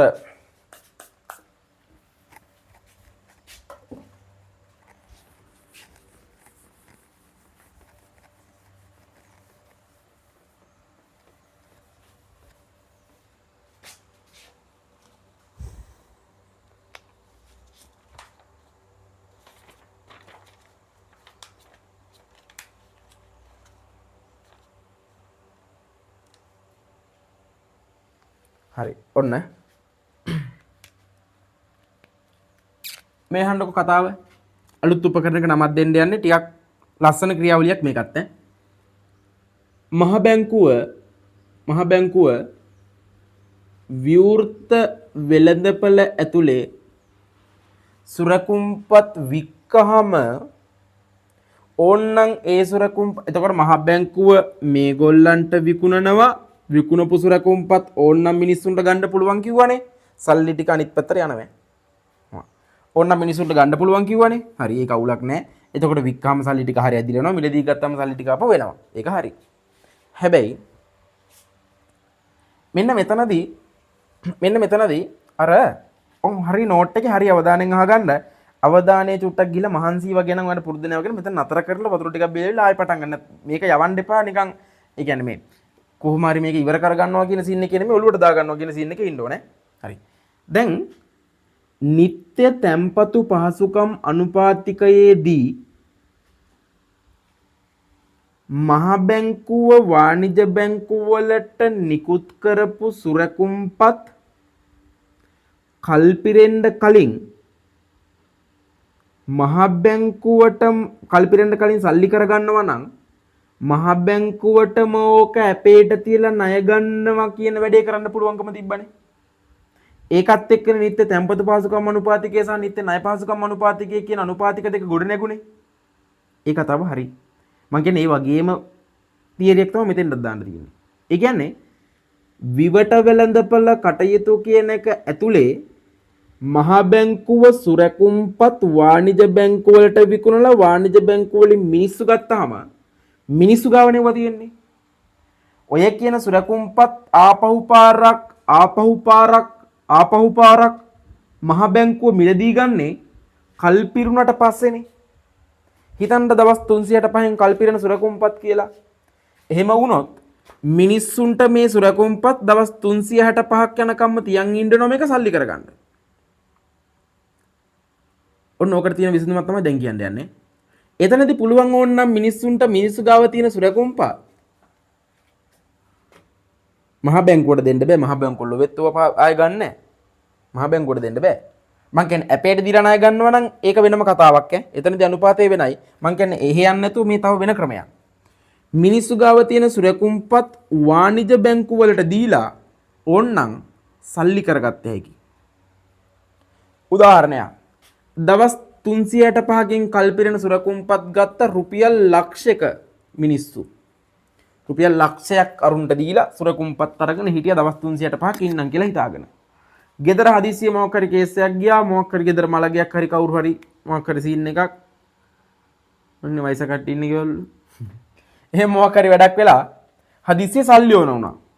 මම මේක මිනිස්සෙක්ගේ කතාවක් කියන්නේ සමස්ත ජනගහනයට ඒක ආදේශ කරගන්න. හරිනේ. හදිසිය සල්ලි ඕන වුණා. දැන් කේස් එක ආපහු සුරකුම්පත ආපු පාරේ අනිත් පැත්තට රිටර්න් කරලා යවන්න බෑ මහ බැංකුව බාර ගන්න දවස් 365 යන්න නැතුව. එතනදී කරන්න පුළුවන් මෙහෙම වැඩක්. වාණිජ බැංකුවට කතා කරලා කියනවා මෙහෙම සීන් එකක් වුණා මොකද කරන්නේ වාණිජ බැංකුව කියනවා හරි ගෙන්න සල්ලි දෙන්න. හැබැයි මෙහෙමයි අයියේ. මෙහෙමයි. රුපියල් ලක්ෂයක සුරකුම්පත් ගත්තට පස්සේ ඇත්තටම හිතන්නකෝ ඔකට අවුරුද්දට 10%ක පොලියක් ඇඩ් වෙනවා කියලා. දැන් ඔයාලා ලොකුයි මේව තේරුම් ගන්න ඕනේ. ඒ කියන්නේ දවස් 365 ඉවරුනහම මේකට තව රුපියල් 10000ක පොලියකුත් එක්කන් මුළු ගාන විදියට රුපියල් 1,10,000ක් ලැබිය යුතුව තිබ්බ නේද? ඔව්. ඒ දවස් 365 හිටියානන්නේ. හැබැයි දැන් දවස් 365 ඉන්නේ නැහනේ. මහා බැංකුව බාර ගන්නෙත් නැහැ. වාණිජ බැංකුව මෙයාලට උදව්වක් විදියට කරනවා. හරි. ඔයාලට දැන් සල්ලි නෙවුණා. කියනවා ඔයාලට පොලිය නම් නැතුව යනවා. ඉතින් කරන්න දෙයක් නැහැ. හරියට කමන්නේ මට සල්ලි තමයි ඕන හදිස්සි. හරි. එහෙම කියලා කියනවා. හරි. ඔයා ඔය රුපියල් ලක්ෂයක් වටින සුරකුම්පත ගෙනත් දෙන්න. හරිද? අපි ඔය සුරකුම්පතට ඔයාට රුපියල් 80000ක් දෙන්න. සල්ලි හදිස්සියෙන් තිබ්බේ පොලිය ගැන පොලිය නැති වෙනවා ගාන අඩු වෙනවා කියනවා හිතන්නේ නැතුව හා කියලා එනවා. හරිද? ඔතනදි කරන්නේ ලක්ෂයක් වටින සුරකුම්පත අරගෙන රුපියල් 80000ක් අර ගොල්ලන්ට දෙනවා. ලක්ෂයක් වටින සුරකුම්පත වාණිජ බැංකුවරන් වාණිජ බැංකුවෙන් 80000ක් මෙයාට දෙනවා. දීලා මේගොල්ලන්ගේ ප්‍රොසෙස් එක තමයි දැන් මෙහි ආපහුක මේ පැත්තට වල සල්ලි කරව ගන්න බෑනේ දවස් 365 යන්නේ නැතුව. මේගොල්ලෝ හිතන්නකො දවස් 50ක් විතර ගියාට පස්සේ මේ වැඩේ වුණේ කියලා. ඉතුරු දවස් 315 මේගොල්ලෝ ගාව ඒ සුරකුම්පත් තියා ගන්නවා. තියාගෙන ඒ දවස් 315 ගියාට පස්සේ මේගොල්ලන්ට දෙන්න පුළුවන්නේ. දීලා ඒ පැත්තෙන් මේ සුරකුම්පතට අදාළව කීයක් ගන්නවද? රුපියල් 1,10,000ක් ගන්නවා. බලන්නකො. රුපියල් 80000ට ගත්ත සුරකුම්පත දවස් 315ක් තියන් ඉඳලා 1,10,000කට මහ බැංකුවට ආපහු රිටර්න් කරලා සල්ලි ගන්නවා. මෙයාටත් උවමනාව තිබ්බේ හදිස්සිය සල්ලි හදිස්සියක් නේ මල ගෙදරට. ඒ හින්දා එයාටත් මේ වෙලාවෙ හැටියට 80000ක් හරි හම්බෙච්ච එක වටිනවා. මෙයා 80000ක් දීලා මෙතන සල්ලි වගේක් ස්ටොක් කරගත්තන දවස් 315ක්. ඒකට දෙන ප්‍රතිලාභ විදිහට 1.10ක් හම්බ වෙනවා. අවුලන්නේ නැහැ. එහෙනම් වාණිජ බැංකු මේ වැඩේ කරනවා කියන එක වාණිජ බැංකු වල පාඩුයිද? මතක තියාගන්න වාණිජ බැංකු කියන්නේ ව්‍යාපාරයක්. කිසිම දෙයක් කරන්නේ ලාභ නැතුව. හරිනේ? ලාභයි. ඔන්න ඔය ඕකදී කල්පිරෙන්න කලින් මිනිස්සුන්ට ওই ටික සල්ලි කරලා දෙන එකට කියනවා සුරකුම්පත් වට්ටම් කිරීම කියලා. දුන් වට්ටම් ලද වට්ටම් නෙමෙයි ඈ. එහෙමත් කියනවා නේ සමහරව. දුන් වට්ටම් ලද වට්ට නෑ පිස්සු. සුරකුම්පත් කල්පිරෙන්න කලින් මුදල් කරනවට තමයි කියන්නේ වට්ටම් කරනවා කියලා. එතකොට මේ වාණිජ බැංකු මිනිස්සුන්ට සුරකුම්පත් වට්ටම් කරලා දුන්නා. වට්ටම් කරගත්ත මිනිස්සුන්ටත් වාසි වාණිජ බැංකුවටත් ලාභයි. හැබැයි කේස් එක ඔය වට්ටම් කරද්දි මෙයා ගාණක් තියාගන්නවනේ. මං කියන්නේ පොලිය කතාව අයින් කරන්නකො පොලිය හම්බෙන්නේ කල්පිරුණට පස්සේනේ. හැබැයි සුරකුම්පතේ වටිනාකමෙන් ගාණක් මෙයා අඩු කරලා නේ දුන්නේ. ඒ කියන්නේ ලක්ෂයක් වටින සුරකුම්පතට 80000ක් දුන්නා කියන්නේ රුපියල් 20000ක්ම යා මේ ඒ සුරකුම්පතේ වටිනාකමෙන් තියාගත්තා වට්ටම් කරද්දි. නේ? ඒ කියන්නේ ලක්ෂයකට 20000යි කියන්නේ 100ට කොච්චරයිද? 20යි. සුරකුම්පතේ වටිනාකමෙන් වාණිජ බැංකුව තියාගන්න ප්‍රමාණය 120යි. 120ක් තියාගෙන තමයි සල්ලි ටික අනිත් පැත්තට සල්ලි දෙන්නේ. එතකොට මේ අනුපාතයට තමයි කියන්නේ වට්ටම් කරන අනුපාතය 120යි. වට්ටම් කරද්දී ඒගොල්ලෝ සුරකුම්පතේ වටිනාකමෙන් තියාගන්න ගාන. මේ අහන්නකො. මිනිස්සු කැමති වට්ටම් කරගන්න සුරකුම්පත්. සල්ලි එකතන හිර වෙලා තියෙනවට වඩා.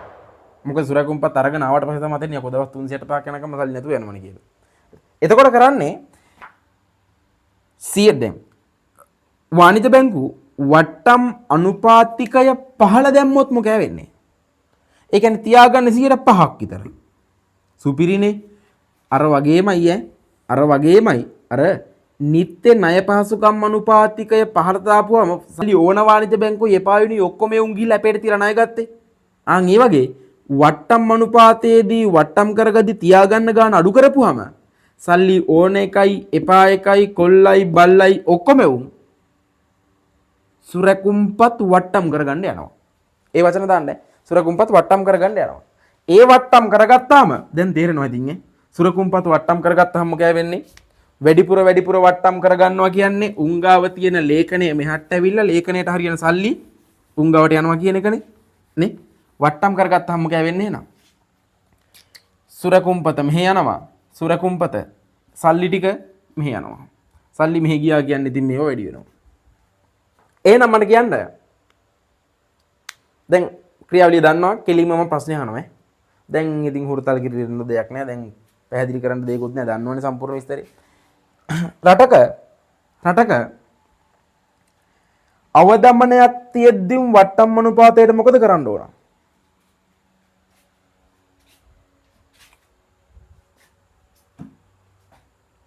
රටක අවදමනයක් තියෙද්දිම වට්ටම් අනුපාතයට මොකද කරන්න ඕන?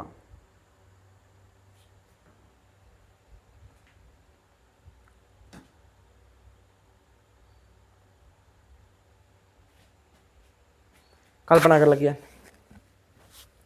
අවදමනයක් තියෙද්දිම වට්ටම් අනුපාතයට මොකද කරන්න ඕන? බලන්න. අවදමනයක් තියෙනවා කියන එකේ අදහස තමයි අපි මුදල් ප්‍රතිපත්තිය පාවිච්චි කරලා මේක ඉහළ දැමිය යුතුයි. මිල මට්ටම් වැඩි වෙන්න නම් මුදල් සැපීම වැඩි කරන්න ඕන. මුදල් සැපීම වැඩි වෙන්නේ වට්ටම් අනුපාතය අඩු කරොත්. මුදල් සැපීම වැඩි වෙන්නේ වට්ටම් අනුපාතය අඩු කරොත්. එහෙනම් රටක අවදමනයක් තියෙද්දින් වට්ටම් අනුපාතය අඩු කරන්න ඕන. අඩු කරපුවාම මිල මට්ටම් වැඩි වෙනවා. හරිනේ කතාව? හරි. එයත් ඉවරයි. ක්ලෝස්.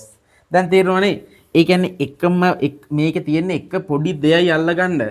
ඒ තැන අල්ලගත්තට පස්සේ ඉතුරු ටික අවුලක් නැහැ. ඉතුරු ටික නිකන් දීව හැකි. ඉතුරු ටික තේරෙනවා.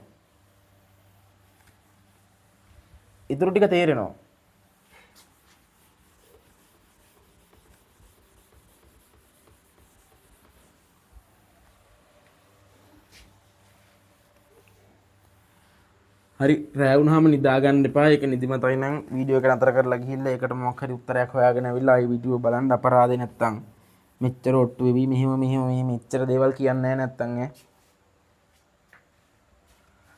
හරි සල්ලි අරන් කරන පන්ති වලත් එච්චර ගන්නන්න නැතුව තියෙද්දි මේ හරි. ඉතින් වැඩේ කරගන්න. අනික ටියුට් ඔක්කොම ටික ඕන දේවල් ටික වෙලානේ තියෙන්නේ. හරි එහෙනම් දාගන්න ඊළඟ. හතරවෙනි එක බලන්නකො මහ බැංකුව විසින් නිකුත් කර ඇති සුරකුම්පත් මිලදීගත් පාර්ශවයන් ඒවා කල්පිරීමට පෙර වාණිජ බැංකුවට ඉදිරිපත් කර මුදල් කර ගැනීමේදී එහෙම කර ගන්නවට කියන වචනේ වට්ටම් කරනවා. අය කරන පොලි අනුපාතිකයේ වට්ටම් අනුපාතයයි. එහෙනම් උඩ දාගන්න උපකරණය වට්ටම් අනුපාතිකය.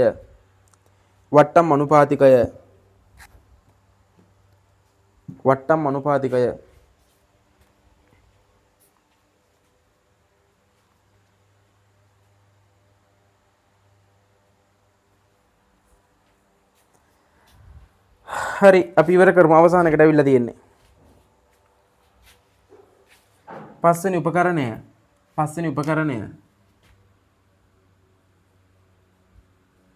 ණය සීමා පැනවීම. ණය සීමා එහෙම ලොකුවට පැහැදිලි කරන්න දෙයක් නැහැ. ණය සීමාවල කොටස් දෙකයි. එකක් ප්‍රමාණාත්මක ගුණාත්මක. ණය සීමාවක් කියලා කියන්නේ වාණිජ බැංකු මිනිස්සුන්ට මැද්දේ විතරක් අඳිනමේ. ඕම් වාණිජ බැංකු ඕම් මිනිස්සු. ඒ කියන්නේ මෙතනින් මේ පැත්ත වදන්න මේ. හරි. වාණිජ බැංකු මිනිස්සුන්ට ණය නිකුත් කරද්දී ඒ සම්බන්ධව දාන බැරියර්ස් සීමාවන්. වට තේරෙනවා ණය නිකුත් කිරීම සහ මුදල් සැපීම අතර මිනිස්සු අතර හෝමාරු වෙන සල්ලි ටිකනේ මුදල් සැපීම කියන්නේ. ණය නිකුත් කිරීම සහ මුදල් සැපීම අතර සම්බන්ධයක් තියෙනවනේ. එතනදී ප්‍රමාණාත්මක ණය සීමා කියලා කියන්නේ මහා බැංකුව මේ පැත්තේ ඉඳලා කියනවා මේගොල්ලන්ට ඔයාලා ණය දෙද්දී ණය දෙන ප්‍රමාණය අඩු වැඩි කරන්න මෙන්න මේ ශේෂ්ත්‍ර වලට. කිව්වම මුදල් සැපීම මොකෑ වෙන්නේ? අඩු වැඩි වෙනවා. හරිනේ.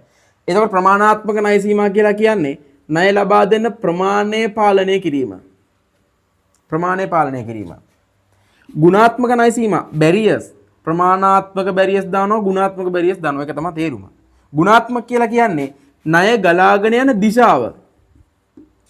කෘෂිකාර්මික පැත්තට ණය දෙනවට වඩා පුළුවන් නම් ණය දෙන්න පාරිභෝජන පැත්තට. නැත්නම් කියනවා පාරිභෝජන පැත්තට ණය දෙන එක අඩු කරලා පුළුවන් නම් කෘෂිකාර්මික පැත්තට ණය දෙන්න.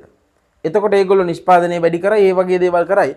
එහෙනම් මේ පැත්තට ණය දෙන්න. ණය ගලාගෙන යන පැත්ත වෙනස් කරනවා ගුණාත්මකකයේදී.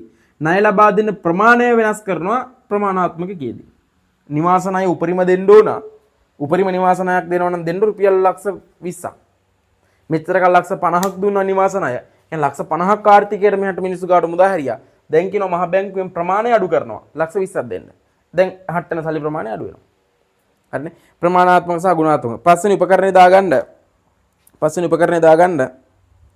ණය සීමා පැනවීම. පස්වෙනි උපකරණය ණය සීමා පැනවීම. දැන් ඔයාලට තේරෙනවම ලොකුවට තේරුම් ගන්න නැති දේවල් හරි සරලයි. ඒ වගේ ලොකුවට ඔට්ටු වෙන්න ඕනේ නැහැ. ඕන දේවල් ටික හරියට දුන්නාම ඉතුරු ටික ඔයාලට ගිය හැකි. බැංකුවලින් ලබා දෙන ණය පාලනය කිරීම මගින් මුදල් සැපයීම පාලනය කිරීම මින් අදහස් කරයි. මෙම ණය සීමා පැනවීම ප්‍රධාන ආකාර දෙකයි. එනම් එක ප්‍රමාණාත්මක ණය සීමා, දෙක ගුණාත්මක ණය සීමා. හරි. ප්‍රමාණාත්මක ඒවා රටේ සමස්ත මුදල් සැපයීම බලපෑමක් ඇති කරන බැංකු ණය ප්‍රමාණය highlight කරගන්න බැංකු ණය ප්‍රමාණය අරකෙදි highlight කරගන්න ණය ගලා යන දිශාව.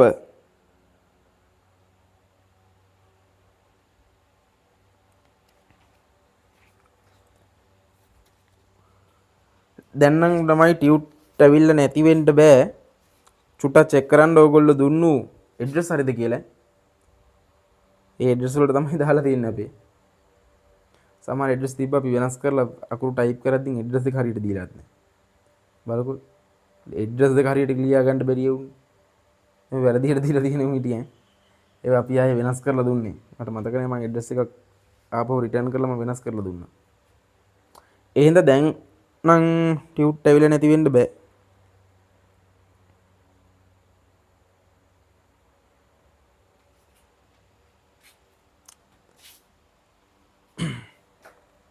පන්ති ගැන විස්තර ටික හරි. පන්ති ගැන විස්තර ටික අලුත් මේ වෙනම වීඩියෝ එකක් කරලා දාන්නම්. මේව ඇතුලේ කියන්න යන්නේ නැත්නම් මේ උගන්නන එකයි පන්තිය ඔක්කොම බෑනේ නිකන්.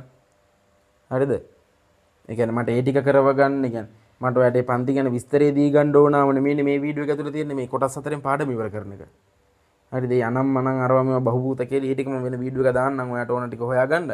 නැතත් අපේ නම්බර එකක් ඇති ඔයාලට අර ඒවල තිබ්බ මේ කොලෙත් තියෙන ওই නම්බර එක සහ අනිත් හැමතැනමත් ඇති ඔයා අපිට මෙසේජ් දාපු නම්බර එකත් ඒක පන්ති වල එක ඒකට ඔන්ලාක මෙසේජ් එකක් දාලා නැත්නම් කෝල් එකක් දීලා හරි අහන්න කවුරු හරි ෆෝන් එක ආන්සර් කරනවා. කවුරු හරි කියන්නේ පන්ති ගැන දන්නේ කෙනෙක් ඕක ආන්සර් කරනවා.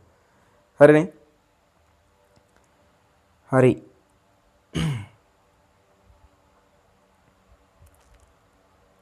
ඊට පස්සේ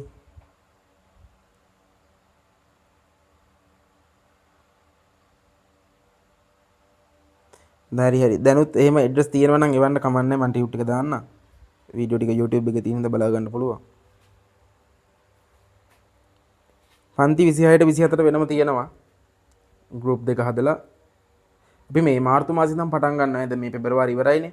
මාර්තු මුල් සතියේ වගේ වෙද්දි පටන් ගන්නවා. ඒ හින්දා ඒකට අදාළව ලියාපදිංචි වෙනව මේ නම්බර් සර්ව මේවා මෙසේජ් එක දාලා හරියට තොරතුරු ටික දැනගෙන පන්ති වලට සම්බන්ධ වෙන්න. හරිනේ අනික මේ වෙලේ අලුතෙන් පටන් ගන්න ගෲප් තියෙනවා මේ වැඩෙන් පස්සේ. කියන්නේ මේ වැඩෙන් පස්සේ අලුතෙන් එකතු වෙන ළමයින්ට එකතු වෙන්න ඒවා මොකද මේ වෙද්දි සමහර තැන් ඇනිලා ඇති නිකන් පැටලිලා ඇති. එහෙම ඒවා ඇති. පුළුවන් තරම් ඒ හින්දා 26ට නම් තව දවස් සති 20 ගාණක් 20ක් විතර වගේ ඇති වෙන්න තියෙන්නේ. ඒ හින්දා මේ හරියට ඒ වැඩේ කරගන්න අලුතෙන්ම ආයෙ මුලින් ඉඳලා කරන්න පටන් ගන්නවා. අනේ ඒ වගේ ටයිම් එක වැඩි ඈ. දැන් මේ වීඩියෝ එකක් සාමාන්‍යයෙන් අපි මේ පන්තියක් කරන්න සාමාන්‍යයෙන් පැය දෙකකට විතර ફોකස් එක දීලා පැය දෙකෙන් කරන්නේ හරි අමාරුයි. කියන්නේ පන්තියක් කරද්දි මීට වඩා ලොකුවටම පැහැදිලි කරන්න ඕන. හරිද? එතකොට මේ මම වඩා හැමතිස්සෙම කියන සමහර තැන් වලදී මේක වීඩියෝ එක නතර කරලා හරි බලන්න කියලා. මම කියන්නේ තව ටිකක් පැහැදිලි කරන්න තිබ්බොත් හොඳයි වගේ. මේ කතාව ටිකක් ලොකු වෙන ඉඳ තමයි ඒක නතර කරේ. පන්ති වල කරේ සාමාන්‍යයෙන් පැය 4 විතර කරන්න වෙන දවසකට ඉතින් අර මුලින් ඉඳන් කරද්දි පිළිවෙලට කරද්දි ඒත් අවුලක් නෑ මට සබ්ජෙක්ට් එක එකපාර ගොඩ මුලින් ඉඳන්ම කරනවා. හරිද? ඒ ඕන කට්ටිය ඕන විදියට මෙසේජ් දාලා ඔක්කොම විස්තර ටික ගන්න අරගෙන හරියට සහභාගී වෙන්න. හරි. එන්න මේ ප්‍රමාණාත්මක ණය සීමාවල නිදසුන් දෙක ලියා ගන්න. පළවෙනි එක වාණිජ බැංකුවල වත්කම් සහ ප්‍රාග්ධනය අතර අනුපාතයන් නියම කිරීම. වාණිජ බැංකුවල වත්කම් සහ ප්‍රාග්ධනය අතර අනුපාතයන් නියම කිරීම.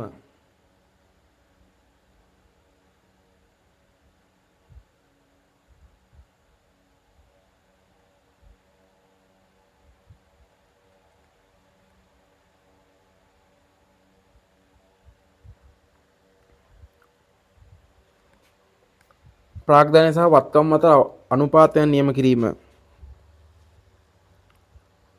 දෙවෙනි එක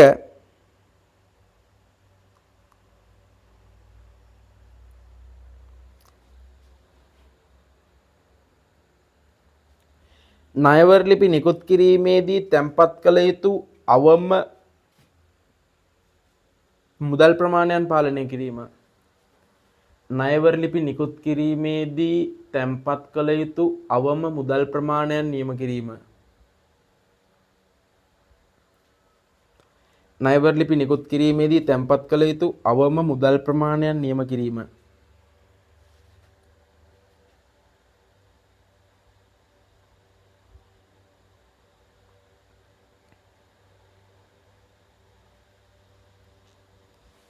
අවසානම ටිකෙන්ද ගුණාත්මක ණය සීමා. ආර්ථිකයක ණය ගලා යන දිශාව හයිලයිට් කරගන්න දිශාව. පාලනය කිරීම නැතහොත් ආර්ථිකයේ දිරිගැන්විය යුතුය තෝරාගත් අංශ සඳහා ණය ගලා යාම දිරිමත් කිරීමත් අධෛර්යමත් විය යුතු අංශ කෙරෙහි ණය ගලා යාම සීමා කිරීමත් අරමුණු කරගෙන ණය පාලනය කිරීමයි. ණය ගලා යන පැත්ත වෙනස් කරනවා. අච්චර දේවල් පැහැදිලි කරගත්තු අපිට ඕව මොනවදනේ? ලියා ගන්න ගුණාත්මකයකට උදාහරණයක්.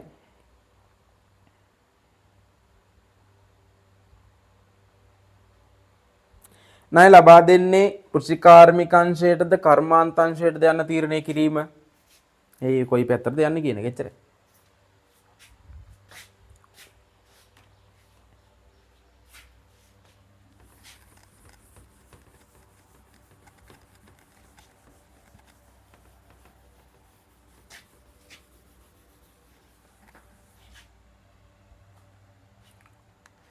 හරිනේ එන්න අවසානම එක 6 වෙනි උපකරණය යහ පෙළඹුම මේ ගැන කතා කරන්න මොකුත් නැහැ.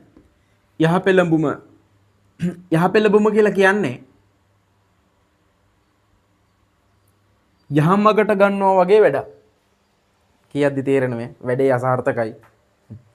යහමගට ගන්නවා වගේ වැඩක්. ඒ කියන්නේ යහ පෙළඹුම කියලා කියන්නේ ඕකට ශිෂ්ට ප්‍රයෝග කියලාත් කියනමේ. ශිෂ්ට ප්‍රයෝග ශිෂ්ට ප්‍රයෝග අශිෂ්ටයුම් ශිෂ්ට කරන ප්‍රයෝගයක් කියන උත්සාහයක්නේ. අශිෂ්ටයුම්ව ශිෂ්ට කරන්න ගන්න උත්සාහයක්. වැඩක් නැහැ. යහමකට ගන්න එක වැඩක් නැහැ. අන්න වල්වදිච්චුම් කොහොමත් වල්වදිලා. එතකොට යහ පෙළඹුම් වලද කියන්නේ මහා බැංකු ඒ වගේ සින්නක් තමයි.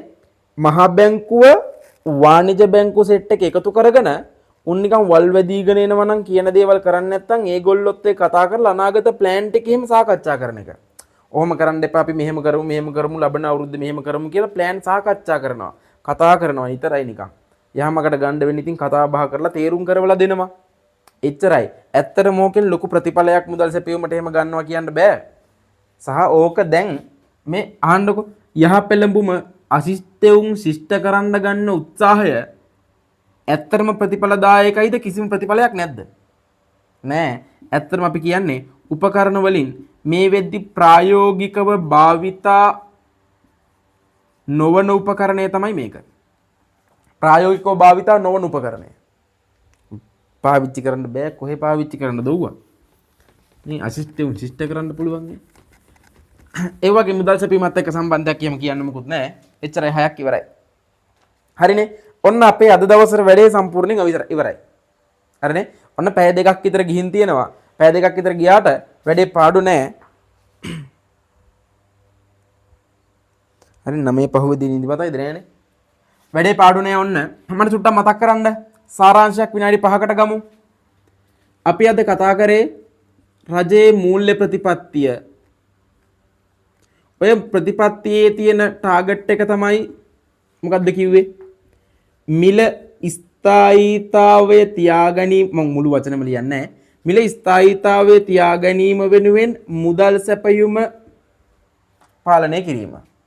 කවුද මේ මුදල් සැපයුම පාලනය කරන්නේ? ශ්‍රී ලංකා මහ බැංකුව. මොනවද ශ්‍රී ලංකා මහ බැංකුව මේ වෙනුවෙන් පාවිච්චි කරන උපකරණ 6? ප්‍රධානම සහ පළවෙනිම උපකරණය ප්‍රතිපත්තිමය පොලි අනුපාතික. මම වචන පිටින් ලියන්නේ ප්‍රතිපත්තිමය පොලි අනුපාතික. ප්‍රතිපත්තිමය පොලි අනුපාතික යටතේ උප කොටස් 3යි. මොනවද? නිත්‍ය තැන්පතු, නිත්‍ය ණය, ඊට පස්සේ බැංකු පොලි. මතකද? නිත්‍ය තැන්පතුවකට තව ලස්සන වචනයක් කිව්වා. නිත්‍ය තැන්පතු ප්‍රති මිලදී ගැනුම් අනුපාතය. මෙයාට කිව්වා ප්‍රති විකුණුම් අනුපාතය. ප්‍රතිපත්තිමය පොලි අනුපාතිකයත් අපි දැන් හඳුන්වන්නේ එක් දින ප්‍රතිපත්තිමය පොලි අනුපාතික කියලා. ඒ කතාව හරි. ඊළඟට මම මේ කියපු ටික සාරාංශ කරලා කියාගෙන යන්නේ. ඔයාලා සටහනක් හදා ගන්නවා නම් ආහාර මේ වටි. ඊළඟට අපි කිව්වා සංචිත අනුපාතය. ව්‍යවස්ථාපිත සංචිත අනුපාතය. ඊට පස්සේ අපි කිව්වා විවට වෙළඳපළ කටයුතු ගැන. ප්‍රතිපත්තිමය පොලි අනුපාත, සංචිත අනුපාත, විවට වෙළඳපළ කටයුතු. ඊට පස්සේ අපි කිව්වා මොකද්ද මේ? වට්ටම් අනුපාතික. වට්ටම් අනුපාතික වට්ටම් කරනවා කියන්නේ මොකද්ද? වට්ටම් අනුපාතය මොකද්ද? ඒ වගේ ඒවා. ඊට පස්සේ අපි කතා කරා ණය සීමා. ණය සීමා කොටස් දෙකයි කිව්වා, ප්‍රමාණාත්මක ණය සීමා සහ ගුණාත්මක ණය සීමා. අවසානටම කතා කරා යහපෙළඹුම නැත්තම් ශිෂ්ට ප්‍රයෝග. මේක ප්‍රායෝගික නොවේ. ඔන්න සටහන් හදාගන්නවා නම් ඔන්න විස්තරේ. හරිනේ. එතකොට මෙතන තව වැඩේ දිග්ගස්සන්න ඕනේ. අපේ වැඩේ ඉවරයි. අද දවසට දාලා කොටස ඉවරයි. ආයෙත් හෙට හැන්දෑවේ 7ට රාජ්‍ය මූල්‍ය ප්‍රතිපත්තිය නැත්තම් රජයේ පිස්කල් ප්‍රතිපත්තිය කතා කරනවා. හරිනේ. හෙට හැන්දෑවේ 7ට. අද වගේ 7 නම් 7 හරියටම 7ට පටන් ගන්නවා. 7 වෙද්දින් ඔක්කොම වැඩ ටික ඉවර කරගෙන කාලා බීලා ඔක්කොම වැඩ ටික ලෑස්ති කරන් ටියුට් එකක් තරම් වැඩේට සෙට් වෙන්න YouTube එකේදී. වැඩේට සෙට් වෙන්න හරියට දැන් මේකෙදි ටියුට් ඇවිල්ලා නැති තව යාළුවා හරිය මෙහි ඉන්නවනම් ඒගොල්ලන්ට ලින්ක් එක දීලා ෂෙයා කරලා මේකට සම්බන්ධ කරවලා තියාගන්න. මොකද ඒගොල්ලන් ටියුට් එක නැතත් මේ වැඩේ තේරුම් ගන්න එක වටිනවා. ඔයාලට තේරෙනවා ඇති. හැමතිස්සෙම මම අවධානය දෙන්නේ මේ මොකක් උගන්වද්දි මේක මතක හිටනවා කියලා කියන්නේ කටපාඩම් කරවලා වචනේ මතක හිටනවා කියන එක නෙමෙයි, සංකල්ප හොඳට තේරුම් කරනවා කියන එක.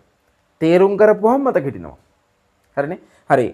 එතකොට මේ හෙට හැන්දෑවෙත් ඉන්න දැන් මේ කියන වෙන විස්තර කියන්න දෙයක් නෑ. දැන් ගොඩක් වෙලත් ගිහිල්ලානේ. එතකොට මේ හෙට හැන්දෑවේ 7ට රාජ්‍ය මූල්‍ය ප්‍රතිපත්තියෙන් ආයෙ හම්බෙමු. හරි.